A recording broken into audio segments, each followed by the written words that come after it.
tuned in to Frankyrose's Crime Updates. Crime Updates.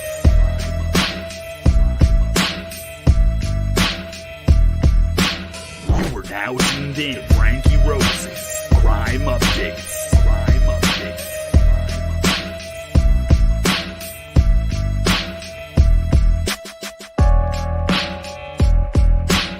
Let's switch to suspense.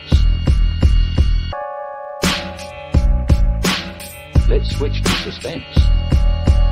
You are now tuned in to Frankyrose's Crime Updates. Crime Updates. Crime Updates.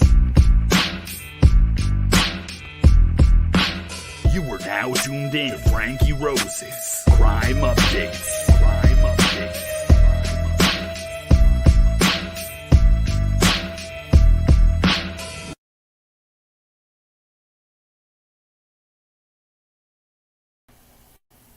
Good day, good day. It's Frankyrose. How are you guys doing today?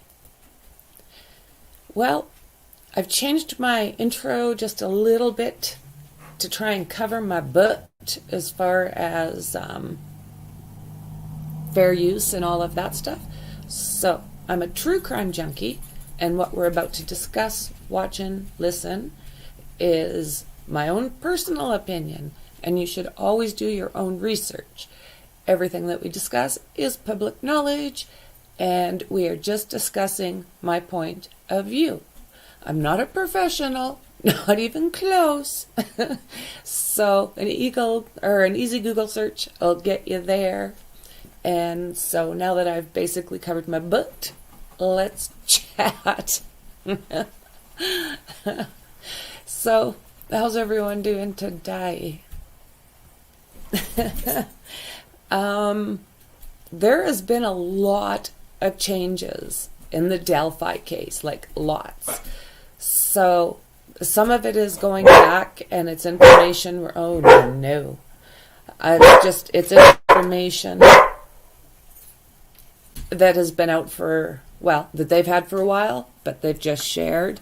So probably go through a little bit of that, and sounds like Keegan's been talking a little bit. I've been hearing a little bit about him possibly sitting in a red Jeep while someone he was with went and did this. So, not sure if it's rumor or not, but that is out there. So, hey Alice. I am kind of following the weather, you know. I hope you're doing well. Yeah, the mountain weather, you know, with fibro, you can't win or lose. So I just do my best at just carrying on. So, yeah, the Delphi case. It's been a while, but they've been doing river searches. They've been doing, I don't know, they're doing their cell phone or all of that over again, their cell pings. So, yeah, I thought that maybe, oh my goodness, my dogs.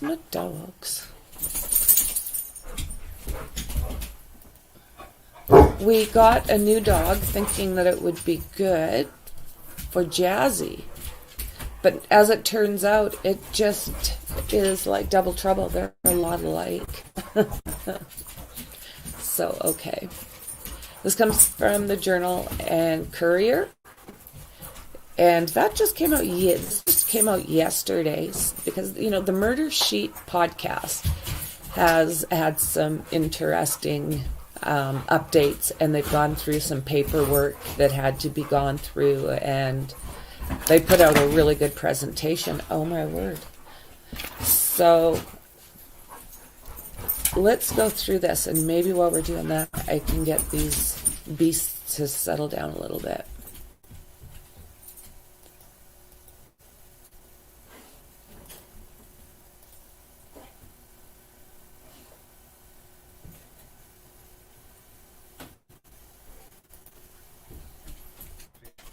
Don't know that.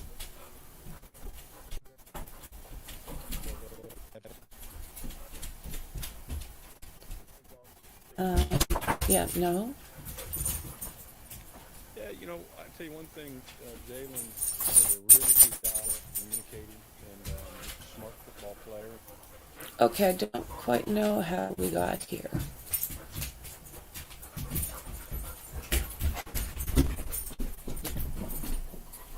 Let's see here. I'm sorry, they're like thinking that they're, I don't know. Oh my goodness. So I do have another one set up. That one, I couldn't get it to work. I don't know why it was going to some guy talking about, I think it was baseball. Okay, let's go to this one.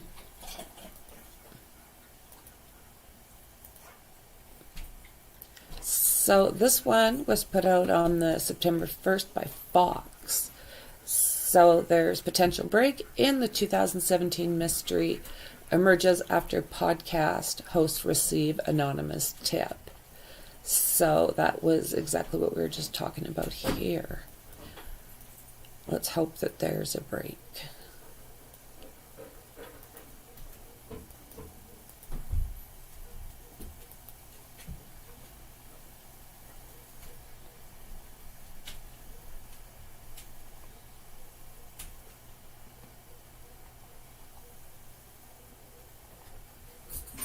New questions tonight in the case of the unsolved murders of two teenage girls in Indiana in 2017. It's a story that Fox News Tonight has been tracking. Senior correspondent Laura Ingle joins us with the latest developments tonight. Good evening, Laura. And there are new questions surrounding a man who has been charged with child pornography in the state of Indiana. He is someone who has been questioned in the past about the Delphi murders and who could possibly know critical information about this case. 28-year-old Kagan Klein has been behind bars for 2 years, facing at least 30 counts of child pornography and became a focal point of interest to those following the case once it was revealed through leaked transcripts that he allegedly communicated with 14-year-old victim Liberty German through a fake social media account known as Anthony Shots. It was just before German and her 13-year-old best friend, Abigail Williams, were found murdered in February of 2017 after going on a hike along a popular trail in Delphi, Indiana. Something that her grandmother told me in April still haunts her.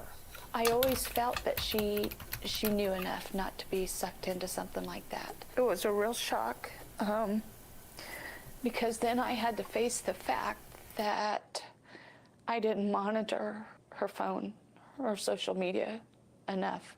Liberty German was able to capture a video on her cell phone of a man approaching them that day.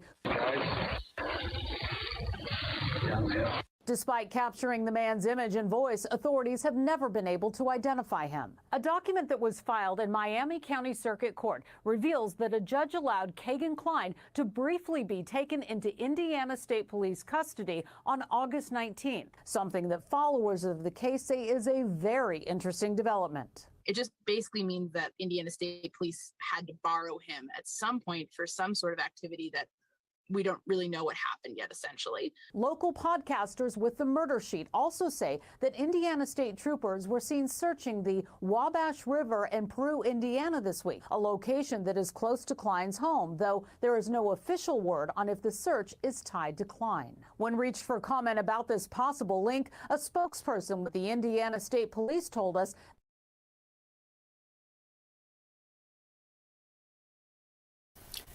I'm finding this pretty interesting. I don't know. I wonder how much Keegan has told. I think there's a lot that they know at this point. I think the pressure is starting to come on a little bit. It sounds like that Dropbox thing that Keegan was involved in. Sounds like they caught a shit ton of predators. Like it broke open some big ring. And so I think it's going to go further. And then there's this red Jeep that he's talking about. It's making me wonder because I do believe his dad has a Jeep pretty much exactly the same. So, yeah. There's just, you don't know yet. So much is happening. they can't comment on this active and ongoing investigation at this time. Shannon? Laura, thanks for keeping an eye on it. All right, why?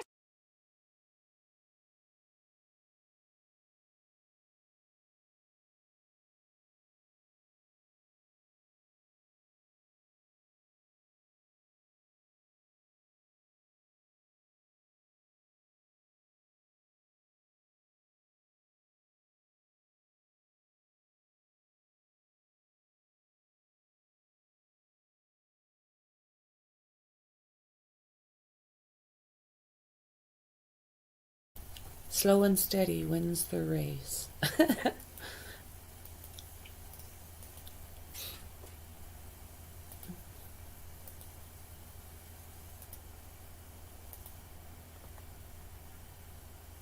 thank you, sir.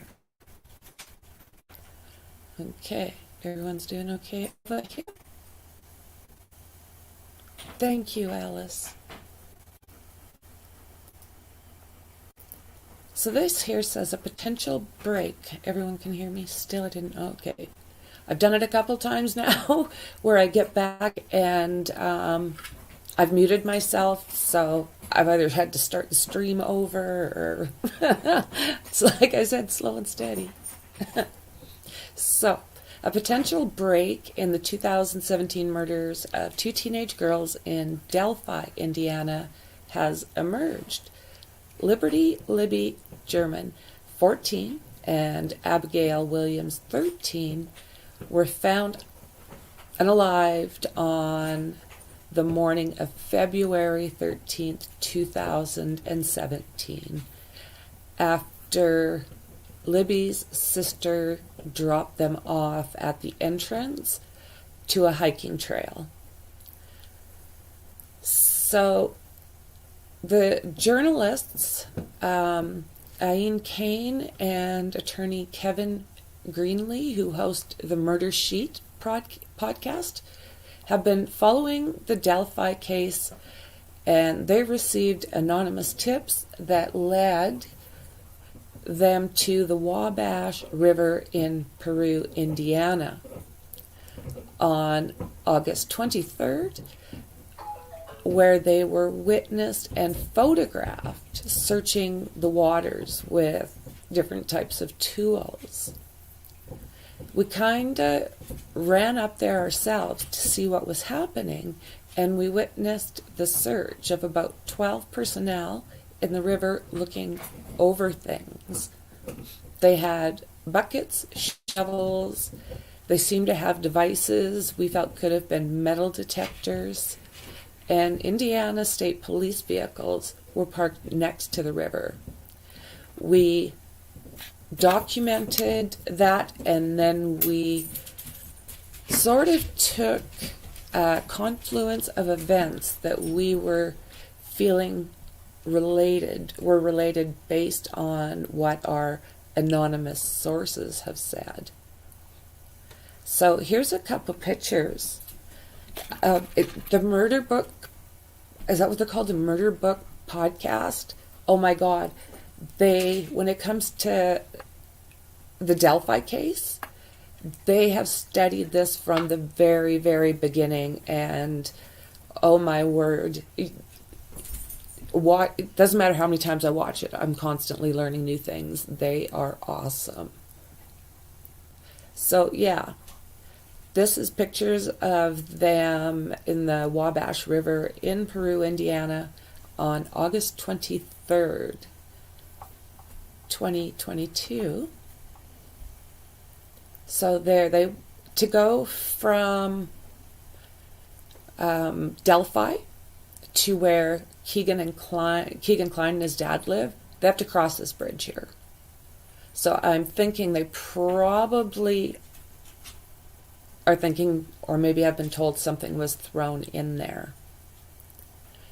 Sergeant Jeremy Pierce, Public Information Officer for the ISP Lafayette District, said ISP did have dive teams in the area that day, but cannot confirm whether they were conducting training exercises or a search. He could not confirm any additional information.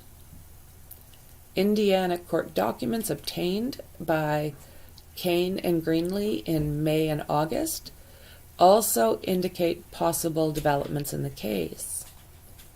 On August 19th, the ISP petitioned the Miami County Circuit Court for custody of an Indiana man named Keegan Kline, 27 years old.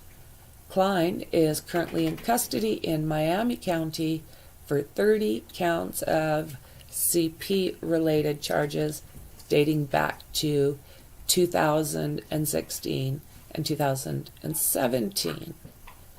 Kline has previously been linked to the Delphi murders. He was reportedly in contact with Libby right before she was unalived. This is according to Fox 59. He allegedly made plans to meet up with her at the bridge where their bodies were found the next day, but Kline denies having anything to do with it. So, how does that work? How coincidental could this be that they talked to this extremely well-connected guy that's sick in the head this way, who has multiple connections, last person to talk to her, and then they're unalived. How does that, what are the chances? That I don't even think there are odds. I mean, if they are, they're astronomical. I'm leaning, I haven't read all of these different things we're going to go through. I've skimmed over them. So when I sound like, oh my God, what the hell? It's like, oh my God, what the hell? I'm not, I can't act with crap. So, but yeah, so, these girls, this is probably, for me, I've only been doing this on YouTube, I guess, for about a year. And you get so attached to these cases and you want nothing but the best for these families. And what I'm learning is expect the unexpected. This is in no way Libby's fault. This is no way her family's fault. This is a sick group of men that know exactly how to, catfish these kids. On February 13th, 2007, Libby German, 14, and Abby Williams, 13, were unalived while on a biking trail near Delphi, about 60 miles northwest of Indianapolis. In March, the Murder Sheet podcast obtained a 2022 transcript of an ISP interview that Keegan Kline was, with Keegan Kline that was accidentally posted online. That's okay then. According to the transcript, which has since been sealed in the court, Kline told police he communicated with Libby German on the day she died. The transcript also reveals that Kline searched. Give me that again. The transcript also revealed that Kline searched. Oh, I see. How long DNA would last. I was thinking that he helped search for the girls, and I was like, oh. So anyways, how long DNA lasts on his computer, and failed a polygraph. So yeah, not looking good for that sick shit.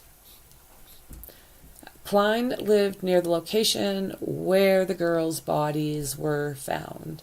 And the search that Kane and Greenlee witnessed last month was very short distance from Keegan Kline's house that was raided in 2017, a week or so after the unalivings.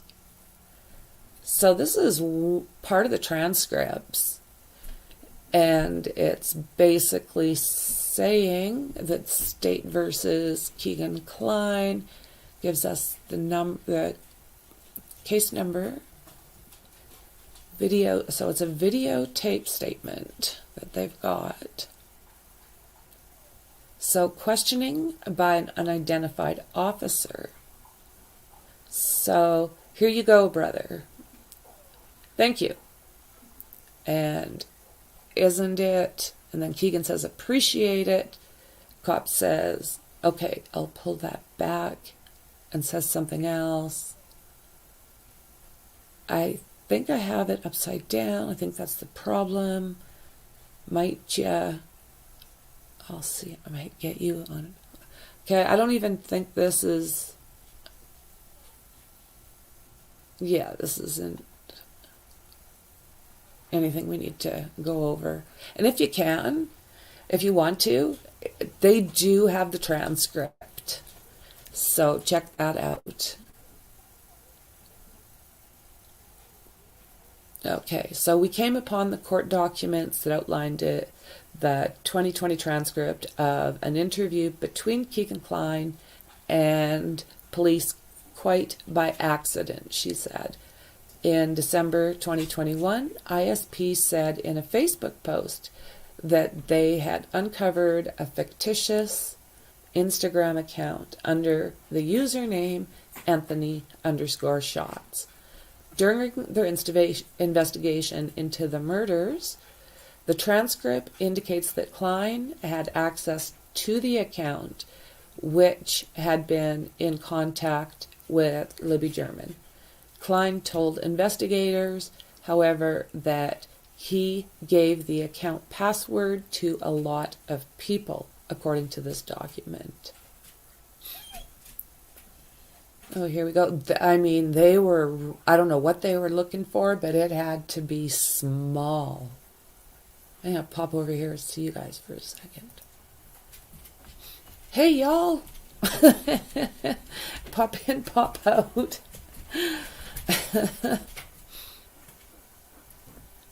So, okay, let's see here.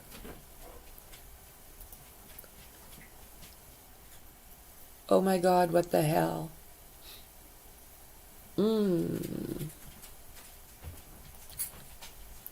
So were these girls sisters? No, they were best friends. And yay, Texi, or Mexi Texi. Yoo-hoo! So they were best friends. And they had just had a sleepover the night before. Sounds like they had sat up and were eating popcorn, hanging out with the family. But what the family didn't know, and I don't know if Abby knew or not, is that Libby had started talking to a guy online. And this guy was beautiful. So she was getting all of this attention by this beautiful guy. They call it catfishing. And somehow, okay, he was the last person that talked to Libby. The very last person. And it, if I'm hearing right, it did say something about the bridge. Well, the girls went out there. And this happened in a very brief time span. So Keegan's trying to say that, oh no, just a coincidence.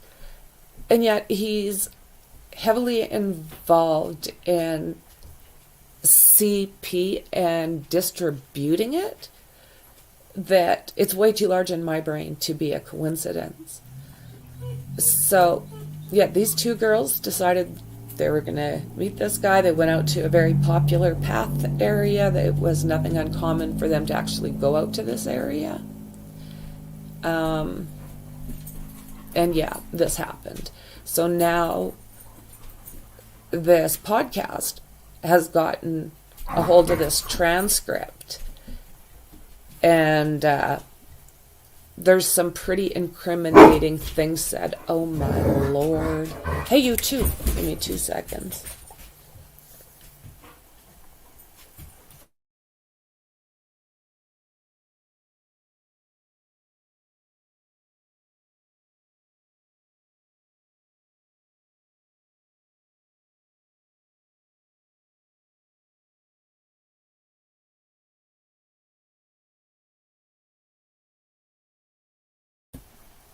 Okay, sorry about that. Hubby brought home, it said in the advertisement that she was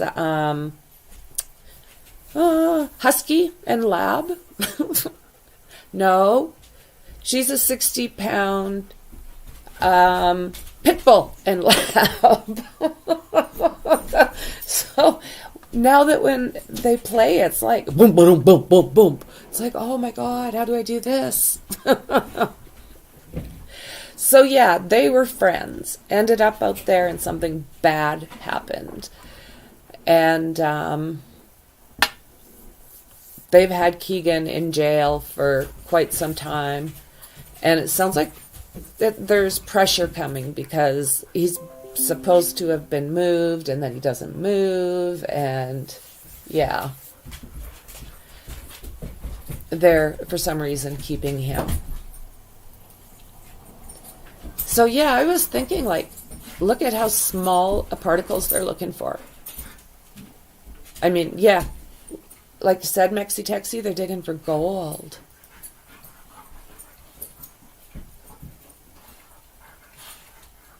So they must have screens, right? And a metal detector. Oh, and there he is. Now, when you're expecting this beautiful freaking man, who, by the way, is now a cop in Alaska, was a model, and yeah, this disgusting thing got a hold of his picture and was catfishing the young girls. And then he was sounds like he was just setting the girls up. I don't know if he was part of the attack or if he just set the attack up, but yeah, just imagine. Blech. This profile was being used from 2016 to 2017 on social media applications, including but not limited to Snapchat and Instagram. And if I remember correctly, it's Snapchat that Libby was on. Indiana police said the Facebook post, the fictitious Anthony Shots profile, used images of a known male model and portrayed himself as being extremely wealthy and owning numerous sports cars. The creator of the fictitious profile used this information while communicating with juvenile females to solicit nude images, obtain their addresses, and attempt to meet them. Picture below, you'll see images of the known male model. Oh, there you go. And images of the fictitious Anthony Shots. So look at that. Okay. Does that get bigger? Look at that. No. It's going to be oh, let down. So, yeah. So, the creators of the podcast, Greenlee, said that when he came across the 149-page transcript, he was surprised at the amount of detail in there, including names of individuals that should have been kept private. And he was astonished that this had been made public. When he went back to the case website later on, the document had been deleted. But Kane and Greenlee still have in their possession and have shared the document with local media, local and national media. So yeah, that's what they are expecting when they went on their nature walk. And no.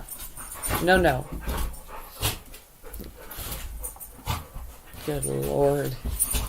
Police say that Libby used her cell phone to snap images of a man walking across the railroad bridge shortly before she and Abby were unalived on February 13th, 2017. Libby also recorded the man, believed to be her unaliver, ordering her friends down the hill. Authorities are asking anyone who may know anything about the Instagram profile or anything about the case to contact law enforcement at Abby and Libby Tip at CACOSHRF.com, or you can call 768-822-3535. Let's just see what's over here.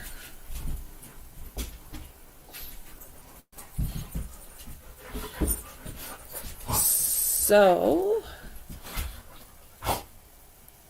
that is that one.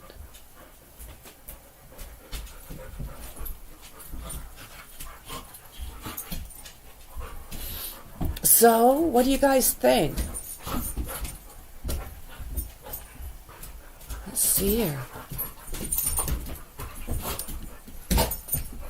Da, da, da, da, da.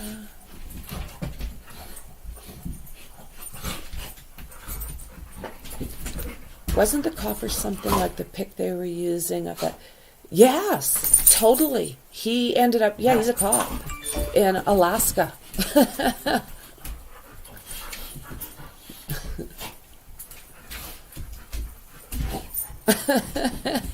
Oh, if I hope he enjoys the day. I hope you both get to enjoy your day.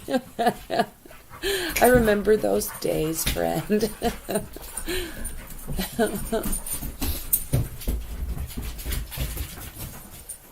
Yeah, right? Exactly, Mexi. It's a puzzle. I'm really baffled.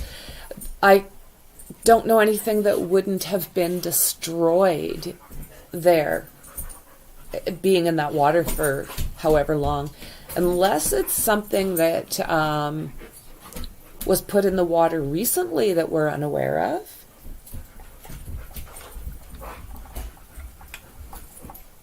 Could you hear me?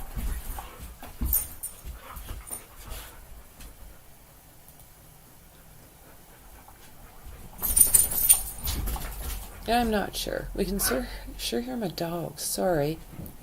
I think I had one going and one not going. But yes, let's go back to that. Absolutely 100%. Yeah, hot cop from Alaska.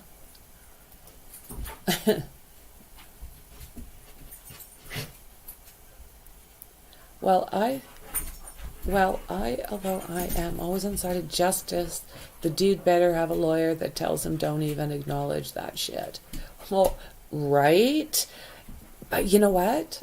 I think he's talking. I mean, this red Jeep thing has been coming up, so I don't know.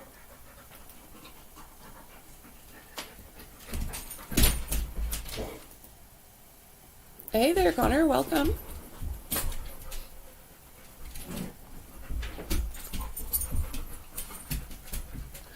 You know what?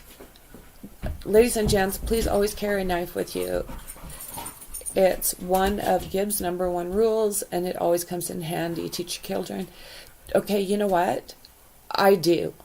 This is just from, not having good experiences. And I do. If I'm going into the bush, I've always got a big buck knife and whatever else.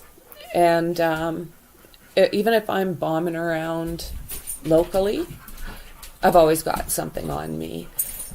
I've been attacked more than one time, and lesson learned. So not everyone agrees with that. Another thing that has to be, we can't have guns out here, and it's probably, for my sake, a good damn thing, because I'd probably do something not good if someone got into my house. Or went after my family. And yep, they come in handy big time. Yeah, good job. Safety first, right, ladies?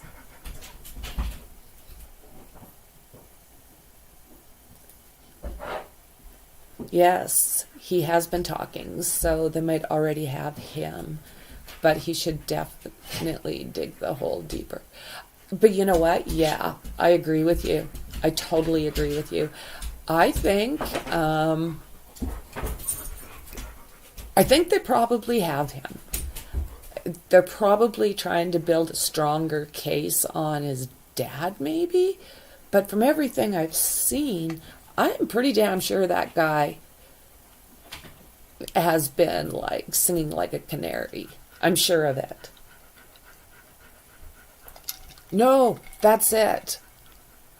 That's funny that you said that. Yep. Don't get into my house. So let's see. I got... Yeah, I'm not a hazard unless... it would be bad if someone got into my house. Okay, let's go over here for a second. So, Eyewitness News. Let's see if I can get through. If they do the commercials, I'm done. Police are still looking for 3 other offenders in connection with the attack. But tonight, the victim's family tells me, quote, a weight has been lifted. That's not Abby and Libby.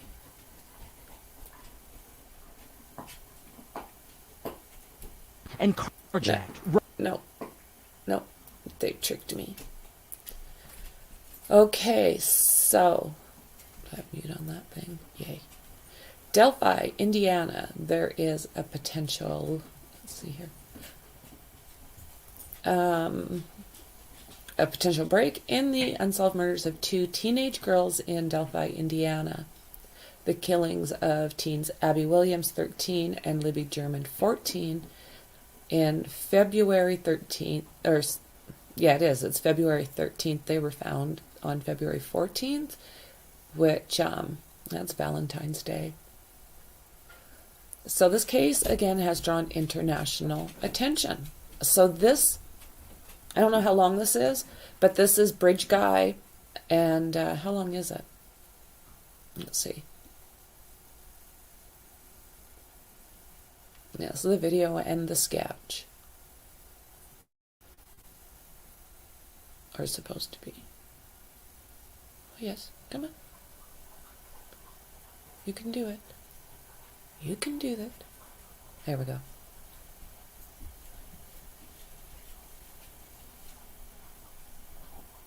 That's him.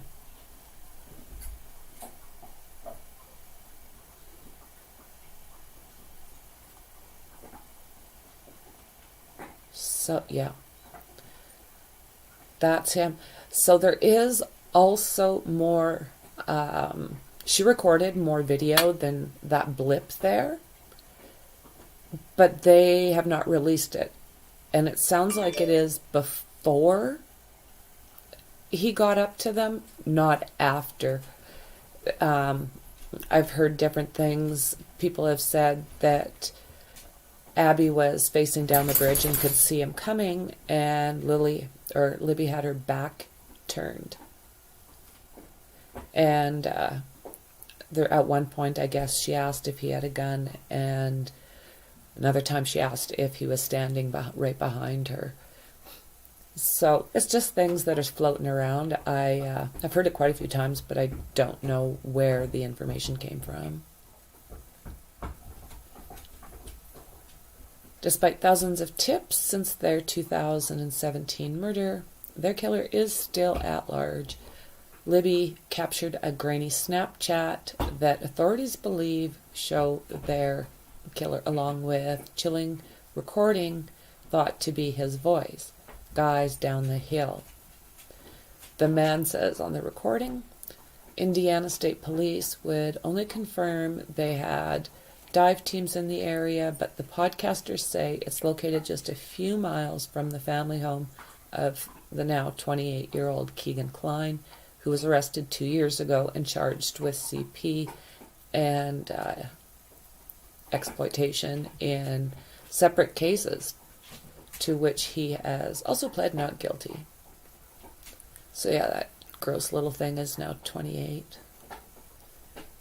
Kline admitted to using a phony social media account while with the handle of Anthony Shots to communicate with minors. Oh my God, I hope this guy's in general population. He created a completely false persona for himself and Kevin Green, co-host of The Murder Sheet, and we know the Anthony Shots account was actually in communication with Liberty German, who was sadly one of the victims in this case. Kline, at the time of this, he was saying not involved in any of the murders. Kline has denied any involvement. Just days before the podcast host says the river was searched again, a court document obtained by ABC News shows that Kline was temporarily moved from the custody of the local authorities to the hands of Indiana State Police, the lead investigators of Abby and Libby's death. So the podcast host says it's unclear what the officers were looking for.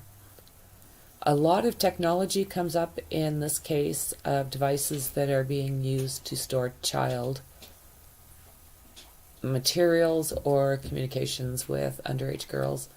And then, of course, weaponry that could be used in the Delphi murders and any other evidence that could tie a killer to a scene of the crime scene, essentially.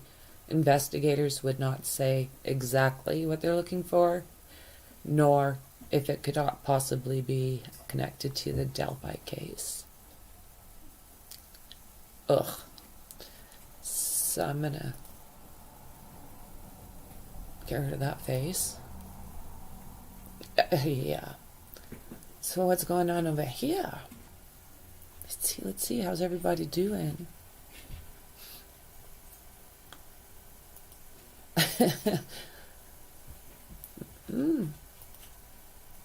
My aunt always carries a knife on her. She's been mugged before.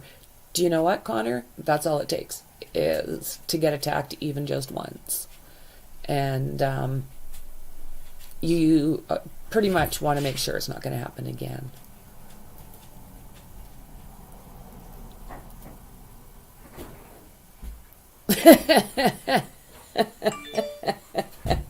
I don't carry purses, but if I did, I'd have a brick in it.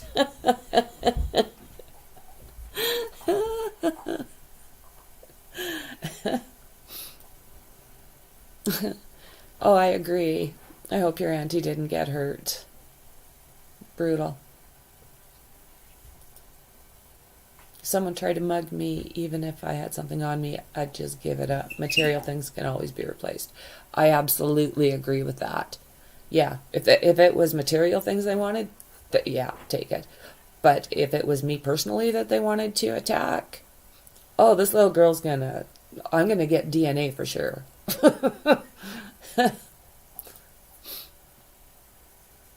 Hey, good job, Connor. Good job. Hey, Bella. Right. I do too. The entire thing, I mean, it's heartbreaking. I've done a few videos on Abby and Libby. They both come from great families. They've actually built like this massive park for the kids to play out in Delphi. I can't remember all of the things, but I know that there's like a big building, probably an arena of some sort, and like just it's phenomenal. You should look it up. It's awesome. Do you think he looks like the guy in the video? My opinion with that is, I think it's very possible, but I think it's also very possible that it looks like his dad.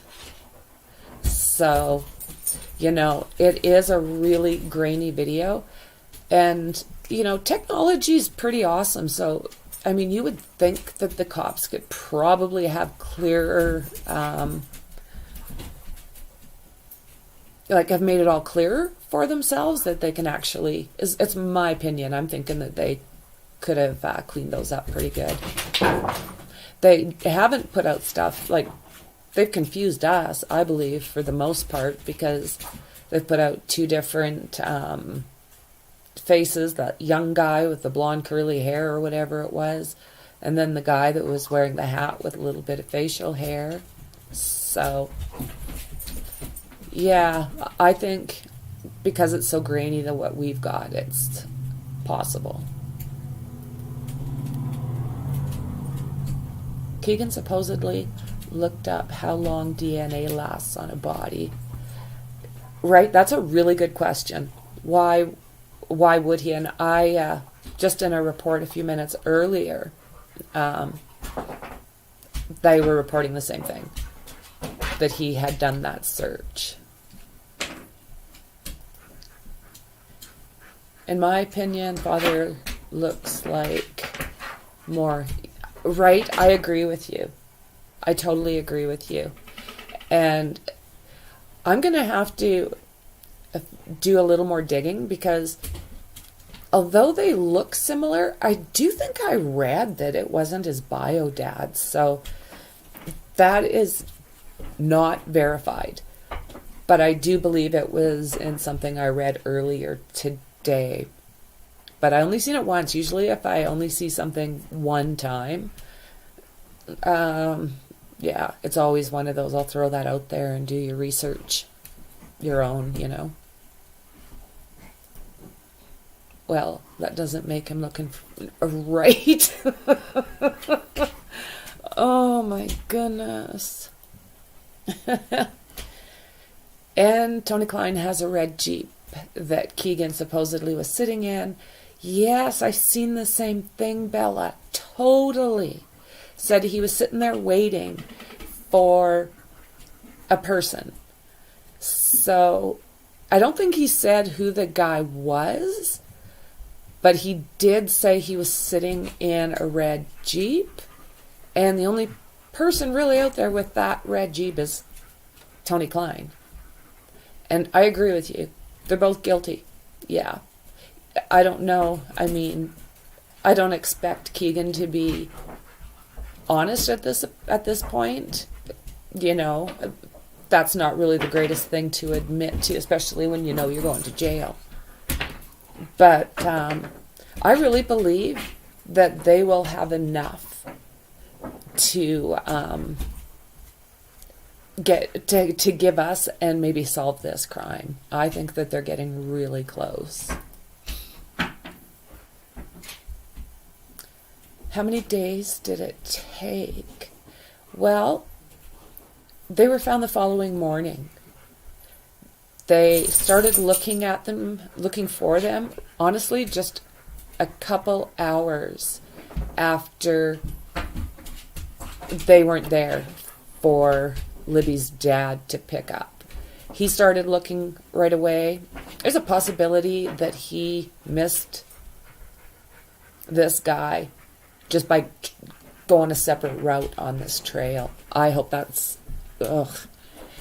But yeah, they went missing on the 13th, and they searched late into the night, and they found them on the 14th. So, yeah. And where they were was also really interesting, because they had to cross that river a couple of times, I do believe. I think it was more than one cross. They were found in probably not the easiest place, of course, which makes you believe that they already knew where this was going to happen, that they were also familiar with what was going on. So, and the total area back of their hands, right?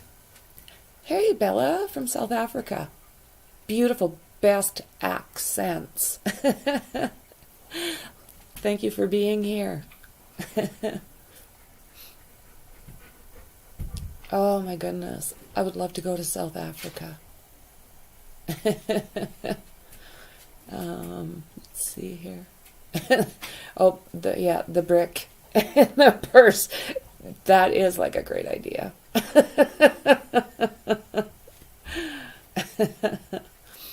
It really is.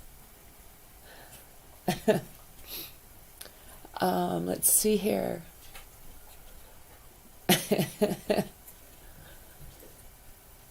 That's why I asked how many days. Okay. I know the answer to this. Okay. I want to know. Do you think that's why the girls were in or near water, the DNA wash away? You know, I think if anything, these two guys, I don't think they're overly bright. I really, really don't. I think they were probably able to put a plan together as to how to get these girls to a certain spot. But I don't know if they would be smart enough to think about DNA past a certain point. You know, dogs can pick up everything. And from what I've read and from what I've seen, it was a very disturbing and large, messy crime scene. So basically, any kind of tracking dog was going to be able to follow this guy or guys, right? And they took trophies, as most sickos do. So I just think the dogs would have been... But you know what? With that said, yeah, it would definitely throw dogs off, yeah, when going through the water. Yep.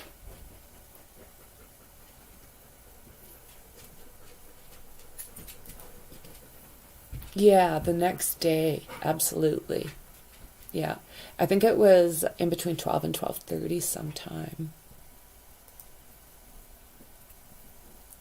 Oh, absolutely. Thank you, Alice, for putting that up. I much appreciate you. So let's see what the next one here.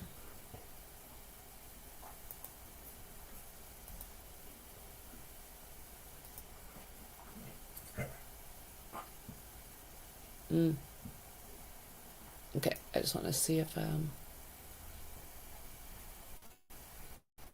yeah, it is. I'm sorry, guys. Get rid of it. So the next one is from the Rag Mag, the Sun. My opinion. But the reason I show this is, I mean, you have to always take it with a grain of salt when it comes from, you know, these types of magazines or what have you. But a lot of times there's a lot of truth in there because their vetting system is not as strong as it is for actual news media. These guys, I mean, I think they can say that they've got a picture of the girl standing with an alien and somehow they would get away with it. But at the same time, like I say, they also get a lot of good information. So it's just basically, you know, take it with a grain of salt. And again, the biggest thing is do your own research. And usually when you hear BS, you usually can identify it. But I think that this one's got some information in it we should at least look at.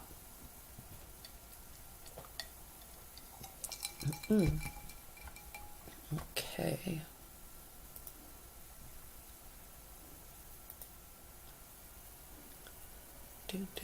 So, mother of one of the girls killed in the still unsolved Delphi murders says she is disgusted with the FBI following reports the Bureau bungled potentially crucial evidence in the case. Carrie German told the U.S. Sun that she is shocked and frustrated but not all that surprised by the claims having been repeatedly let down by law enforcement in the 5 years since her daughter Libby was killed. So, of course, Libby and Abby.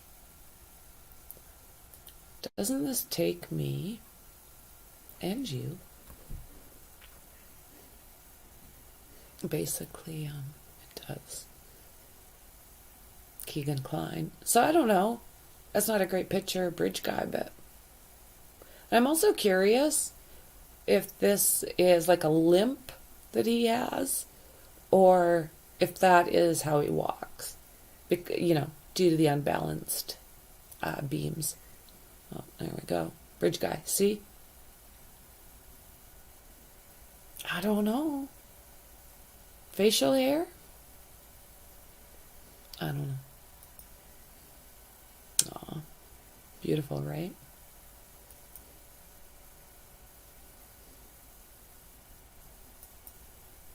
Okay. So he's wider.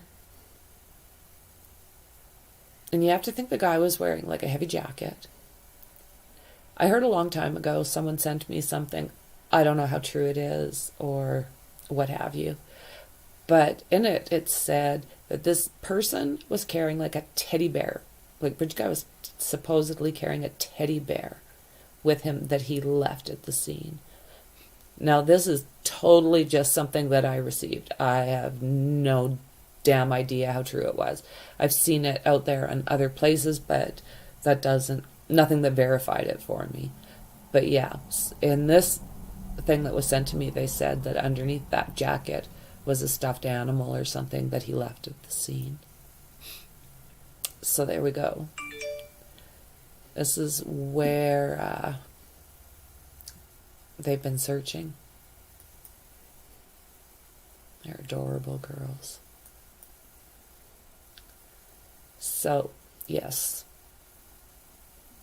So that's Abby making her way across the bridge. And she wasn't really a girl that had been on that bridge, I don't think. But Libby would go out there all the time. She liked to take pictures out there.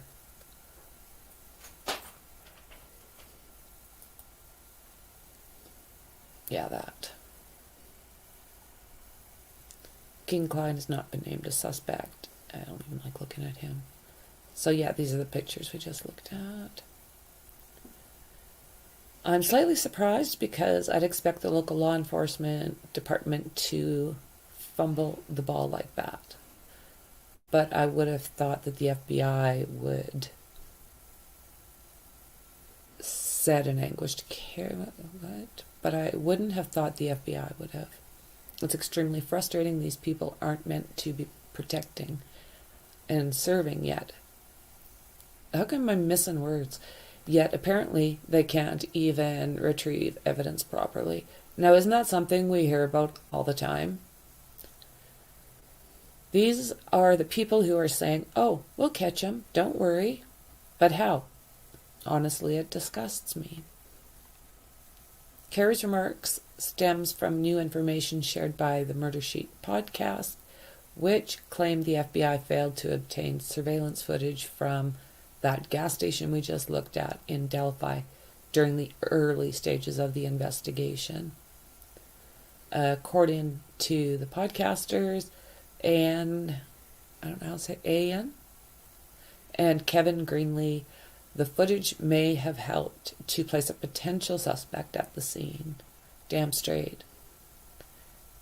Keegan Kline, an accused pig who was communicating with Libby through a catfish social media account, reportedly Googled the Marathon gas station on December 13th, the same day.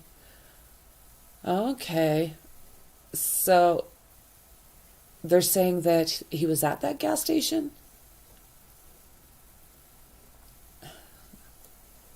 Klein of Peru, Indiana has repeatedly denied any involvement in the case and has not been publicly named a suspect, and he denied being in Delphi.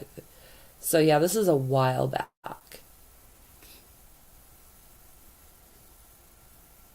Yeah, there's the gas station there. So yeah, failed to collect evidence is, I mean, how many times are we seeing this? Dylan Rounds is another one. Like, what? The Indiana police does have a dive team in the area, so they're talking back to that search here. And yeah, this is back to where they cannot confirm or deny. Certainly seems it could be, pertains to a clue. Okay. No. So, a little bit of new information in there, not a bunch.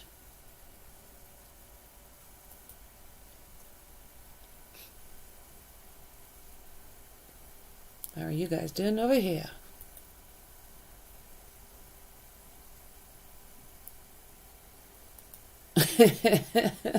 I agree.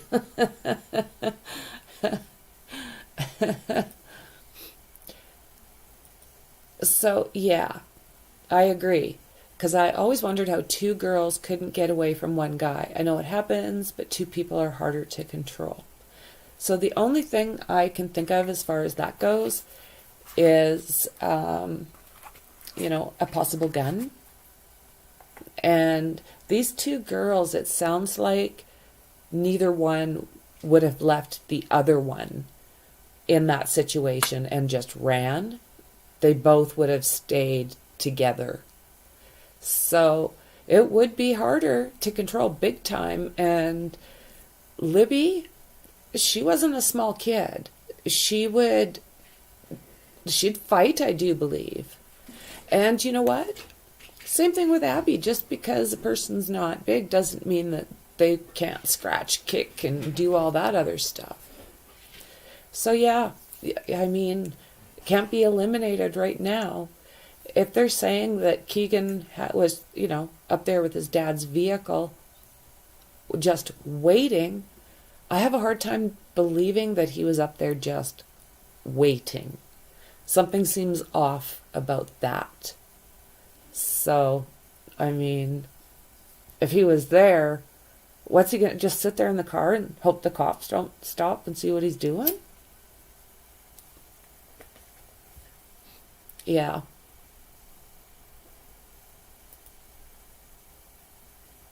Oh, thank you. Biggest hugs. Enjoy, enjoy. I would love to go to a festival. Corn dogs. Those little donuts. And yes, absolutely. So, let's see here. No. I do have...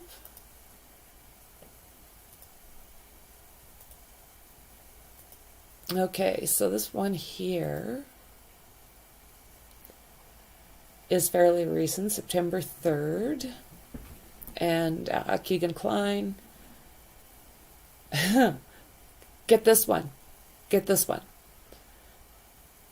A suspect accused of possessing CP, who is tied to the 2017 murders. Oh, can I fart? Okay. Of two teenage girls in Delphi, Indiana, has been soliciting, you know, those kind of favors from women who write him in prison, according to the podcast hosts. In addition, wanting money. Women have been contacting him, and he is trying to exploit them that way in order to give them information about the case. This frickin' little pig. My opinion. Oh my Gee.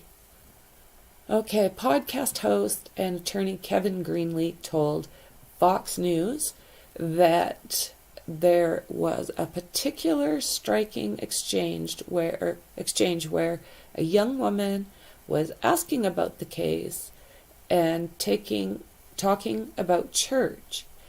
And he responded very quickly by turning it into a different discussion. Klein, 27 at this point, is currently in custody in Miami County, Indiana, for 30 counts of CP. The 2016, 2017 of, he was linked to the Delphi murders after he was reportedly in contact with one of the victims, Libby German, the night before she went missing. And this is Box 59, Indianapolis. German and Abigail Williams, 13, were found unalived on the morning of February 13th, 2017. And after German's sister, Kelsey is her name, dropped the pair off at the entrance of the hiking trail the day before. Okay, I think this date might be wrong. I think they were found on the 14th. But again, I have to go back and look. So this was a normal thing for people to go. They lived in a small town, kind of flat, prairies, it kind of looks like to me, to go near water and the outdoors. This was a public place. This is where people went for exercise, to de-stress, and for kids to run around, I don't know, make a fort. Not for this kind of crap to happen.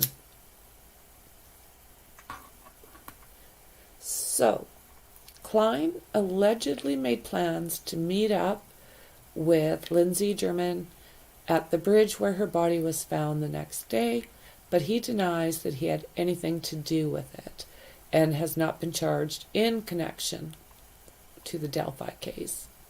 And there's Lizzy. She's just,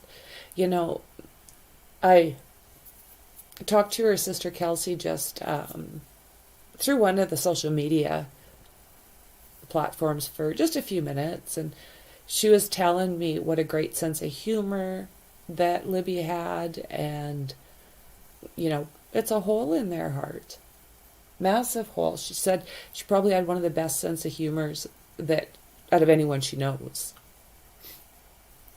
Greenlee, a journalist, and Annie Kane, who hosts the Murder Sheet podcast, have been following the Delphi murder case, where recently in contact with Klein via a messaging platform that Klein can use to communicate with others outside prison. What? Are you telling me they can get on social media?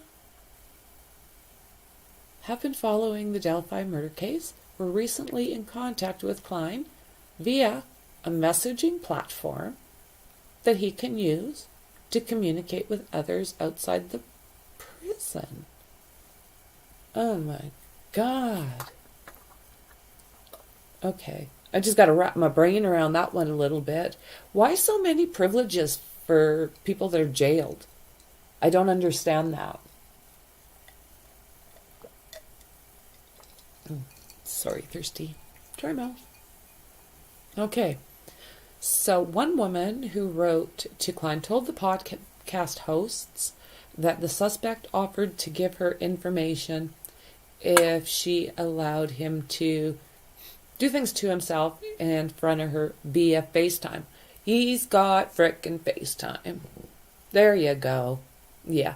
That's what a child predator needs, Absolutely. And you know what? Don't even make it a perk. Just make it, hell, here. There you go. Go do your thing. Oh my God. So if he's doing this, does that mean that they're not even monitoring the crap that's on there? I don't know. I got more questions. So, let's see here. The latest episode of the Murder Sheet podcast is particularly, disturbing given the crimes. Exactly. Like, disturbing given the crimes Klein is accused of. Wow. In addition, Klein repeatedly told Kane and Greenlee that he would not divulge any information without payment, which the podcast host denied, as do journalists. Absolutely. Yeah, absolutely. He wouldn't be getting a frickin' dime out of me for anything. And it's amazing. Guys that are, like, in the Hooskow, oh, they've got their ways of getting girls to send them money. They really do. I've seen people that have done it. So, let's see. So, when they declined, as do the journalists, don't message me again. You have put out so much bullshit against me. I get you don't have a podcast, and I get you have a podcast and want to make money from this, but it's wrong what you're doing. And Klein said in one message to Kane that she and Greenlee discussed in their latest podcast episode. There is a lot of misinformation, people doing interviews that don't even know me, and lying all about me. I'm very upset about it. I'm having a hard time enough. And yeah, sounds like he's whining a little bit. So, how many questions do you want me to ask? I'll answer some, but not for free. Everyone is making money off my name, and I'm sitting in here hungry with nothing. Oh, poor boy. Klein said in another message, which does not support what sources have told the podcast hosts about Klein gaining a significant amount of weight in prison. The podcast hosts have reported extensively. They have. Like I said, they're the best source for any kind of updates in this case. So they wanted to reach out to the suspect to give him a chance to share his side of the story. When Kane and Greenlee asked Klein what they got wrong in their reporting, he evaded the question and said he would only provide answers for $400. Oh my God, yeah, he's just a peach. So young. Yeah, way too young. Not that there's never an age, but oh my God, she's still a baby.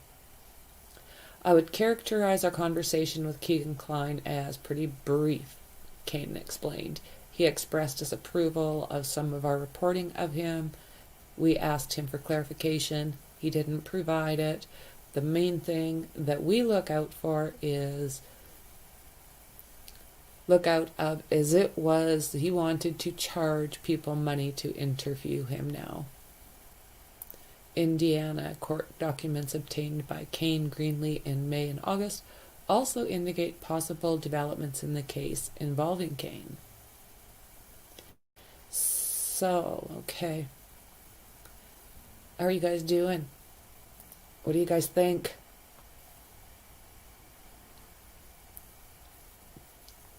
Hello, hello, I'm coming up. I'm scrolling up.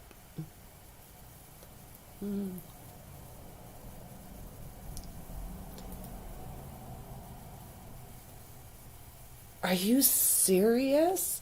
So, is this... Yep, prisoners can check out tablets to use. So, every prison does this? Regardless of its medium, maximum, max. I don't know if you guys have super max in the U.S. But they have access to the internet? And do we know if it's monitored? Emails too, eh?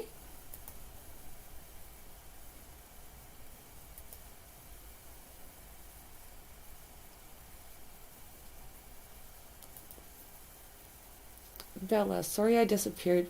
We have something called load shedding here in South Africa. It's like rolling blackouts every day, same time, 10 to 12.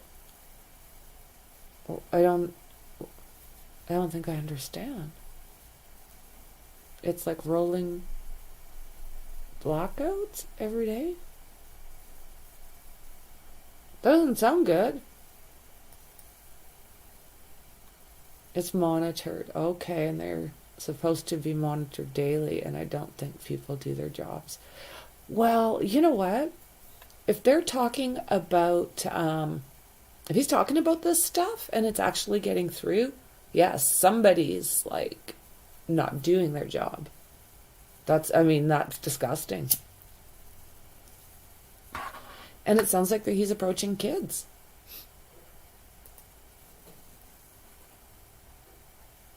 Let's see here.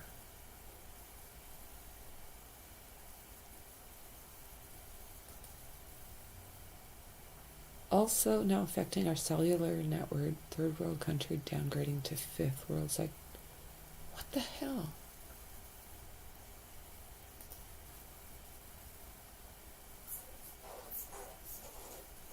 Oh my goodness.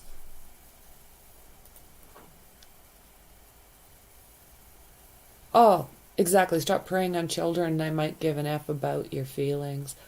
Oh my God. Yeah. I have zero compassion for anybody that will harm a child, animal, or elderly. Like, are you kidding me? Some people have solar, or generators for power, but too expensive. Special batteries are charged up. So okay.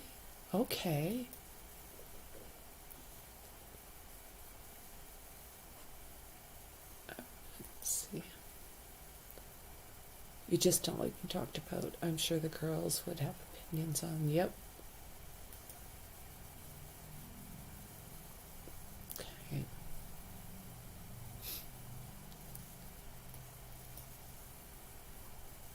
I agree with you, Bella. Like, it's unreal how, I don't know, I'm old-fashioned or something, but, and I live in Canada, like, when someone gets a death penalty, they get 25 years. Sometimes they'll get possible parole, depends on what the situation was, but 25 years, it's all kind of a federal thing across Canada. But when it comes to attempted murder, I've seen people do 3 years and get out. And that's for attempted murder. I don't understand that, because with this particular person that I'm thinking of, he did it again and again. And each time was a slap on the hand. My son phoned yesterday and I got to telling him a little bit about family history that he didn't know. He's like, oh.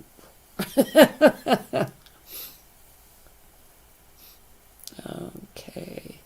So let's see here.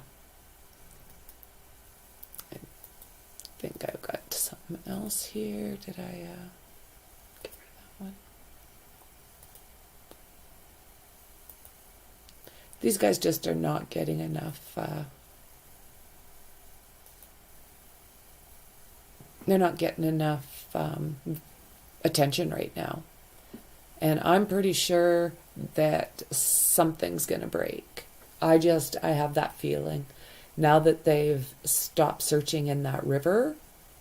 So this is an older one. This is from May 8th. But they are talking about those documents, so I thought we would see what was there. The killer in the unsolved Delphi murders is believed to have moved and staged the victims' bodies and taken a souvenir from their 2017 slayings, according to a newly surfaced police document. What the hell? Nice top. So, yeah, best friends Libby German, 14, and Abby Williams, 13. Lost a lot of blood during... Who's this from? Let's just see who we got. The Independent. During the murders and with an unspecified murder weapon. And were not killed in the same location where their bodies were discovered. Close to a trail where they had set off for a fun day. And yeah, they were only there. They were there a brief time before this happened. So, okay. See, if there was a knife involved, like say they were looking, maybe someone threw a knife over or something. Wouldn't, usually they hurt themselves. Usually they cut themselves. Knives slip. I've heard it in I don't know how many cases. One person described, he described that the blood has the same texture as like motor oil. So it's very easy to, if you're dealing with a knife, it's very easy for it to slip and to hurt yourself and then have DNA from that. And I mean, hair falls out, just so many different things. And I'm hoping that these girls scratched the living shit out of whoever it was that was attacking them.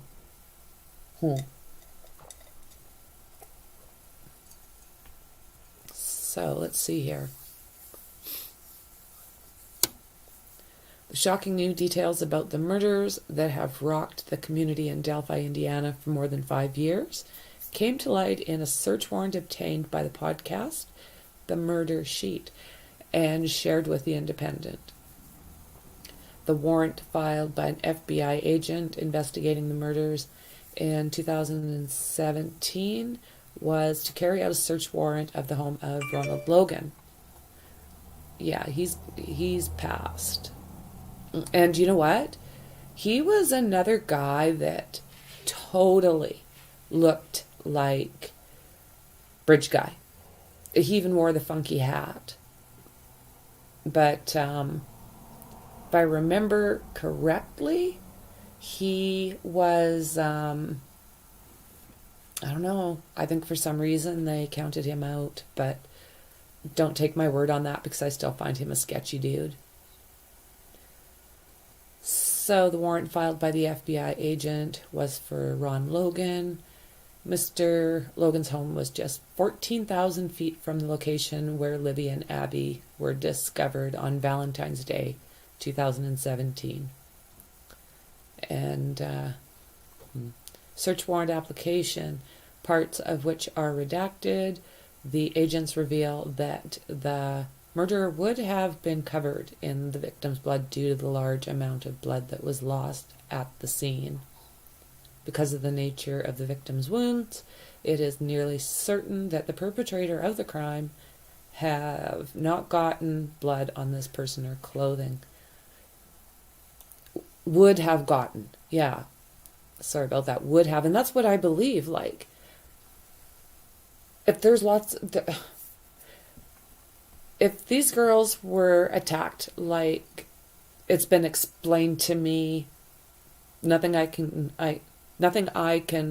back up, but some of the things that I've heard, if any of that is true, yeah, this was vicious.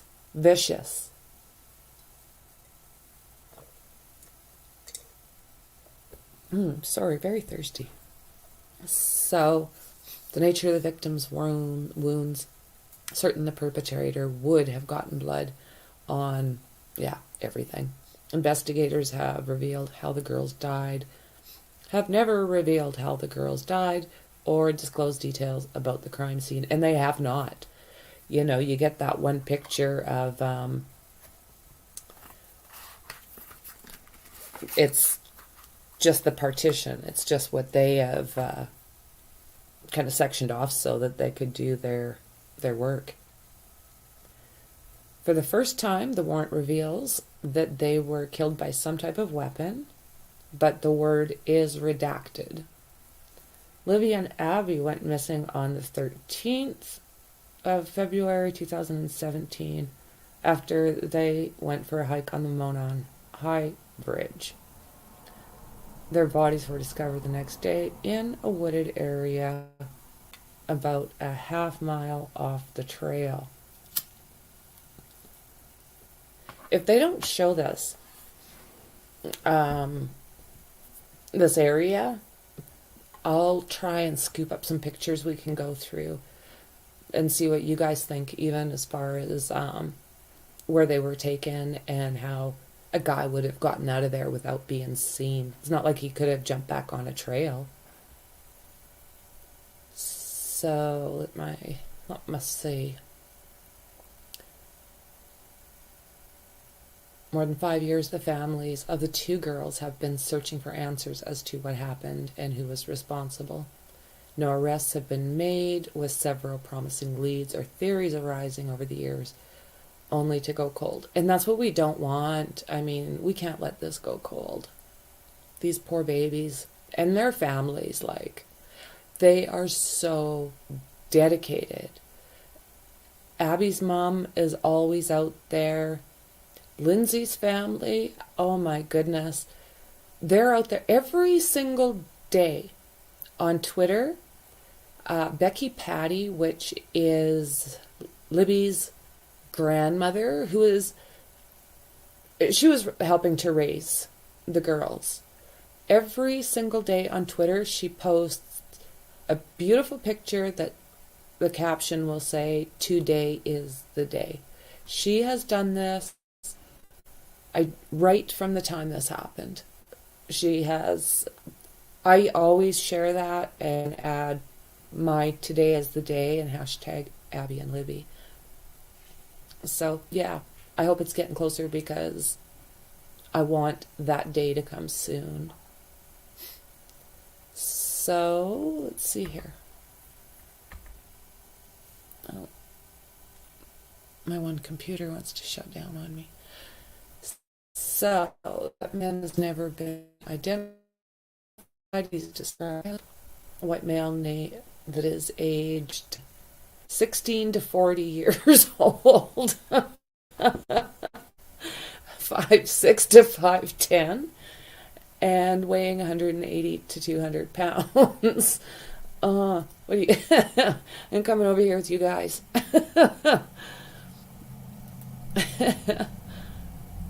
Oh my word.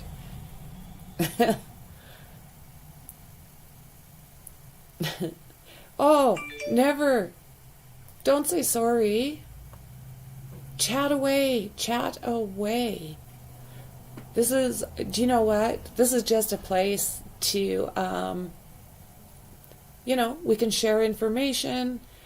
I don't care if you go, "Oh, this person's show is great. I support this person." It's pretty friendly here. And share away. Just happy to have you here, let me tell you. Yes, so let's go here. The only thing that leads me to believe they were moved is someone else maybe nearby. Yeah, absolutely. Another thing I've thought about is someone was trying to make a move. One of the girls might have tried to bolt, and this person or people went kind of off the wall. I don't know. But you know what? I honestly believe, Mexi, that it's coming. The information's it's coming. I really believe it. Yeah, right? Right, Connor? Yeah, between 18 and 40 somewhere. Exactly. And you don't worry about flooding the chat. I'm not worried about it. Enjoy. So yeah, let's go back to Keegan. Oh my goodness. So let's see here.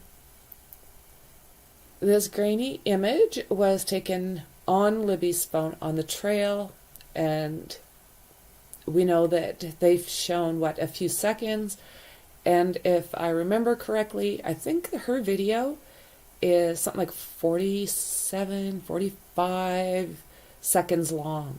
So there is quite a bit that they can see that we have not seen. And supposedly it's a bridge guy walking towards the girls, and Abby getting kind of uncomfortable because she had her back to this guy. And I tell you what, I'm sure you guys are the same as me. No one gets behind me. Nah. Don't stand behind me. I will freak. If I'm anywhere public, I'll move to the side and let people pass me because, I don't like it. So, yes, the police search warrants come several months after Indiana State Police announced that they were investigating a fake online profile, Anthony Shots, which, remember guys, that's a hot guy. And that profile was used from 2016 to 2017 on platforms including Snapchat and Instagram, and used photos of unknown, well, we know who he is now. We know who that model is. And something else they were doing is Keegan was like getting pictures of all these fast vehicles, pictures of the dash, like, oh, it runs like purrs like a kitten and what have you. Well, I think he was going online and grabbing pictures and going, this is mine. I don't understand, like, what is this, a hereditary thing? Well, if he's even I can't remember if he's a stepdad or not, but I don't know. Sometimes if you're even raised by somebody, you can turn out similar, sadly. I don't know, but they're just sick. And in my mind, they're guilty. So investigators said the person behind the account posed as the model in order to groom underage girls and get them to send nude photos and get their addresses and try to get them to meet, right? We've heard that a couple times now. The creator of this bogus online profile has already been identified. Of course, we know it's that lovely Keegan Anthony Klein. They've got him down at that point at Kokomo in Peru.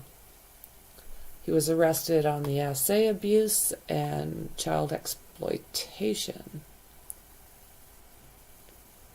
Mr. Klein allegedly told investigators he would use social accounts and received about 100 photos and 20 videos. He's just a sick shit. So what do you guys think? This guy. Do you think it looks like Keegan? Do you think it looks like his dad? Or do you think it looks like somebody else? I have no idea.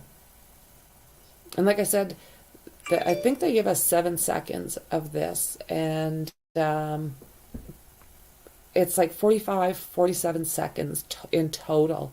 So I would love to know, because it sounds like Abby was already getting freaked out and she had her back to this guy. So probably disturbing, but there must be a little bit more somehow, some way they can share maybe a clearer or a little bit more of the video.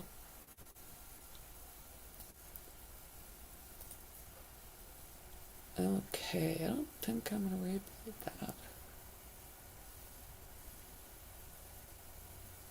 What's got over here? Nothing. Nothing. That. There. No. I'm back. Yeah, exactly. I agree. I absolutely agree. I'm going to get rid of some of these things here that I got going on. And I'm going to try something else. See if we can get some more information. I'm going to try the dad's name this time. Tony.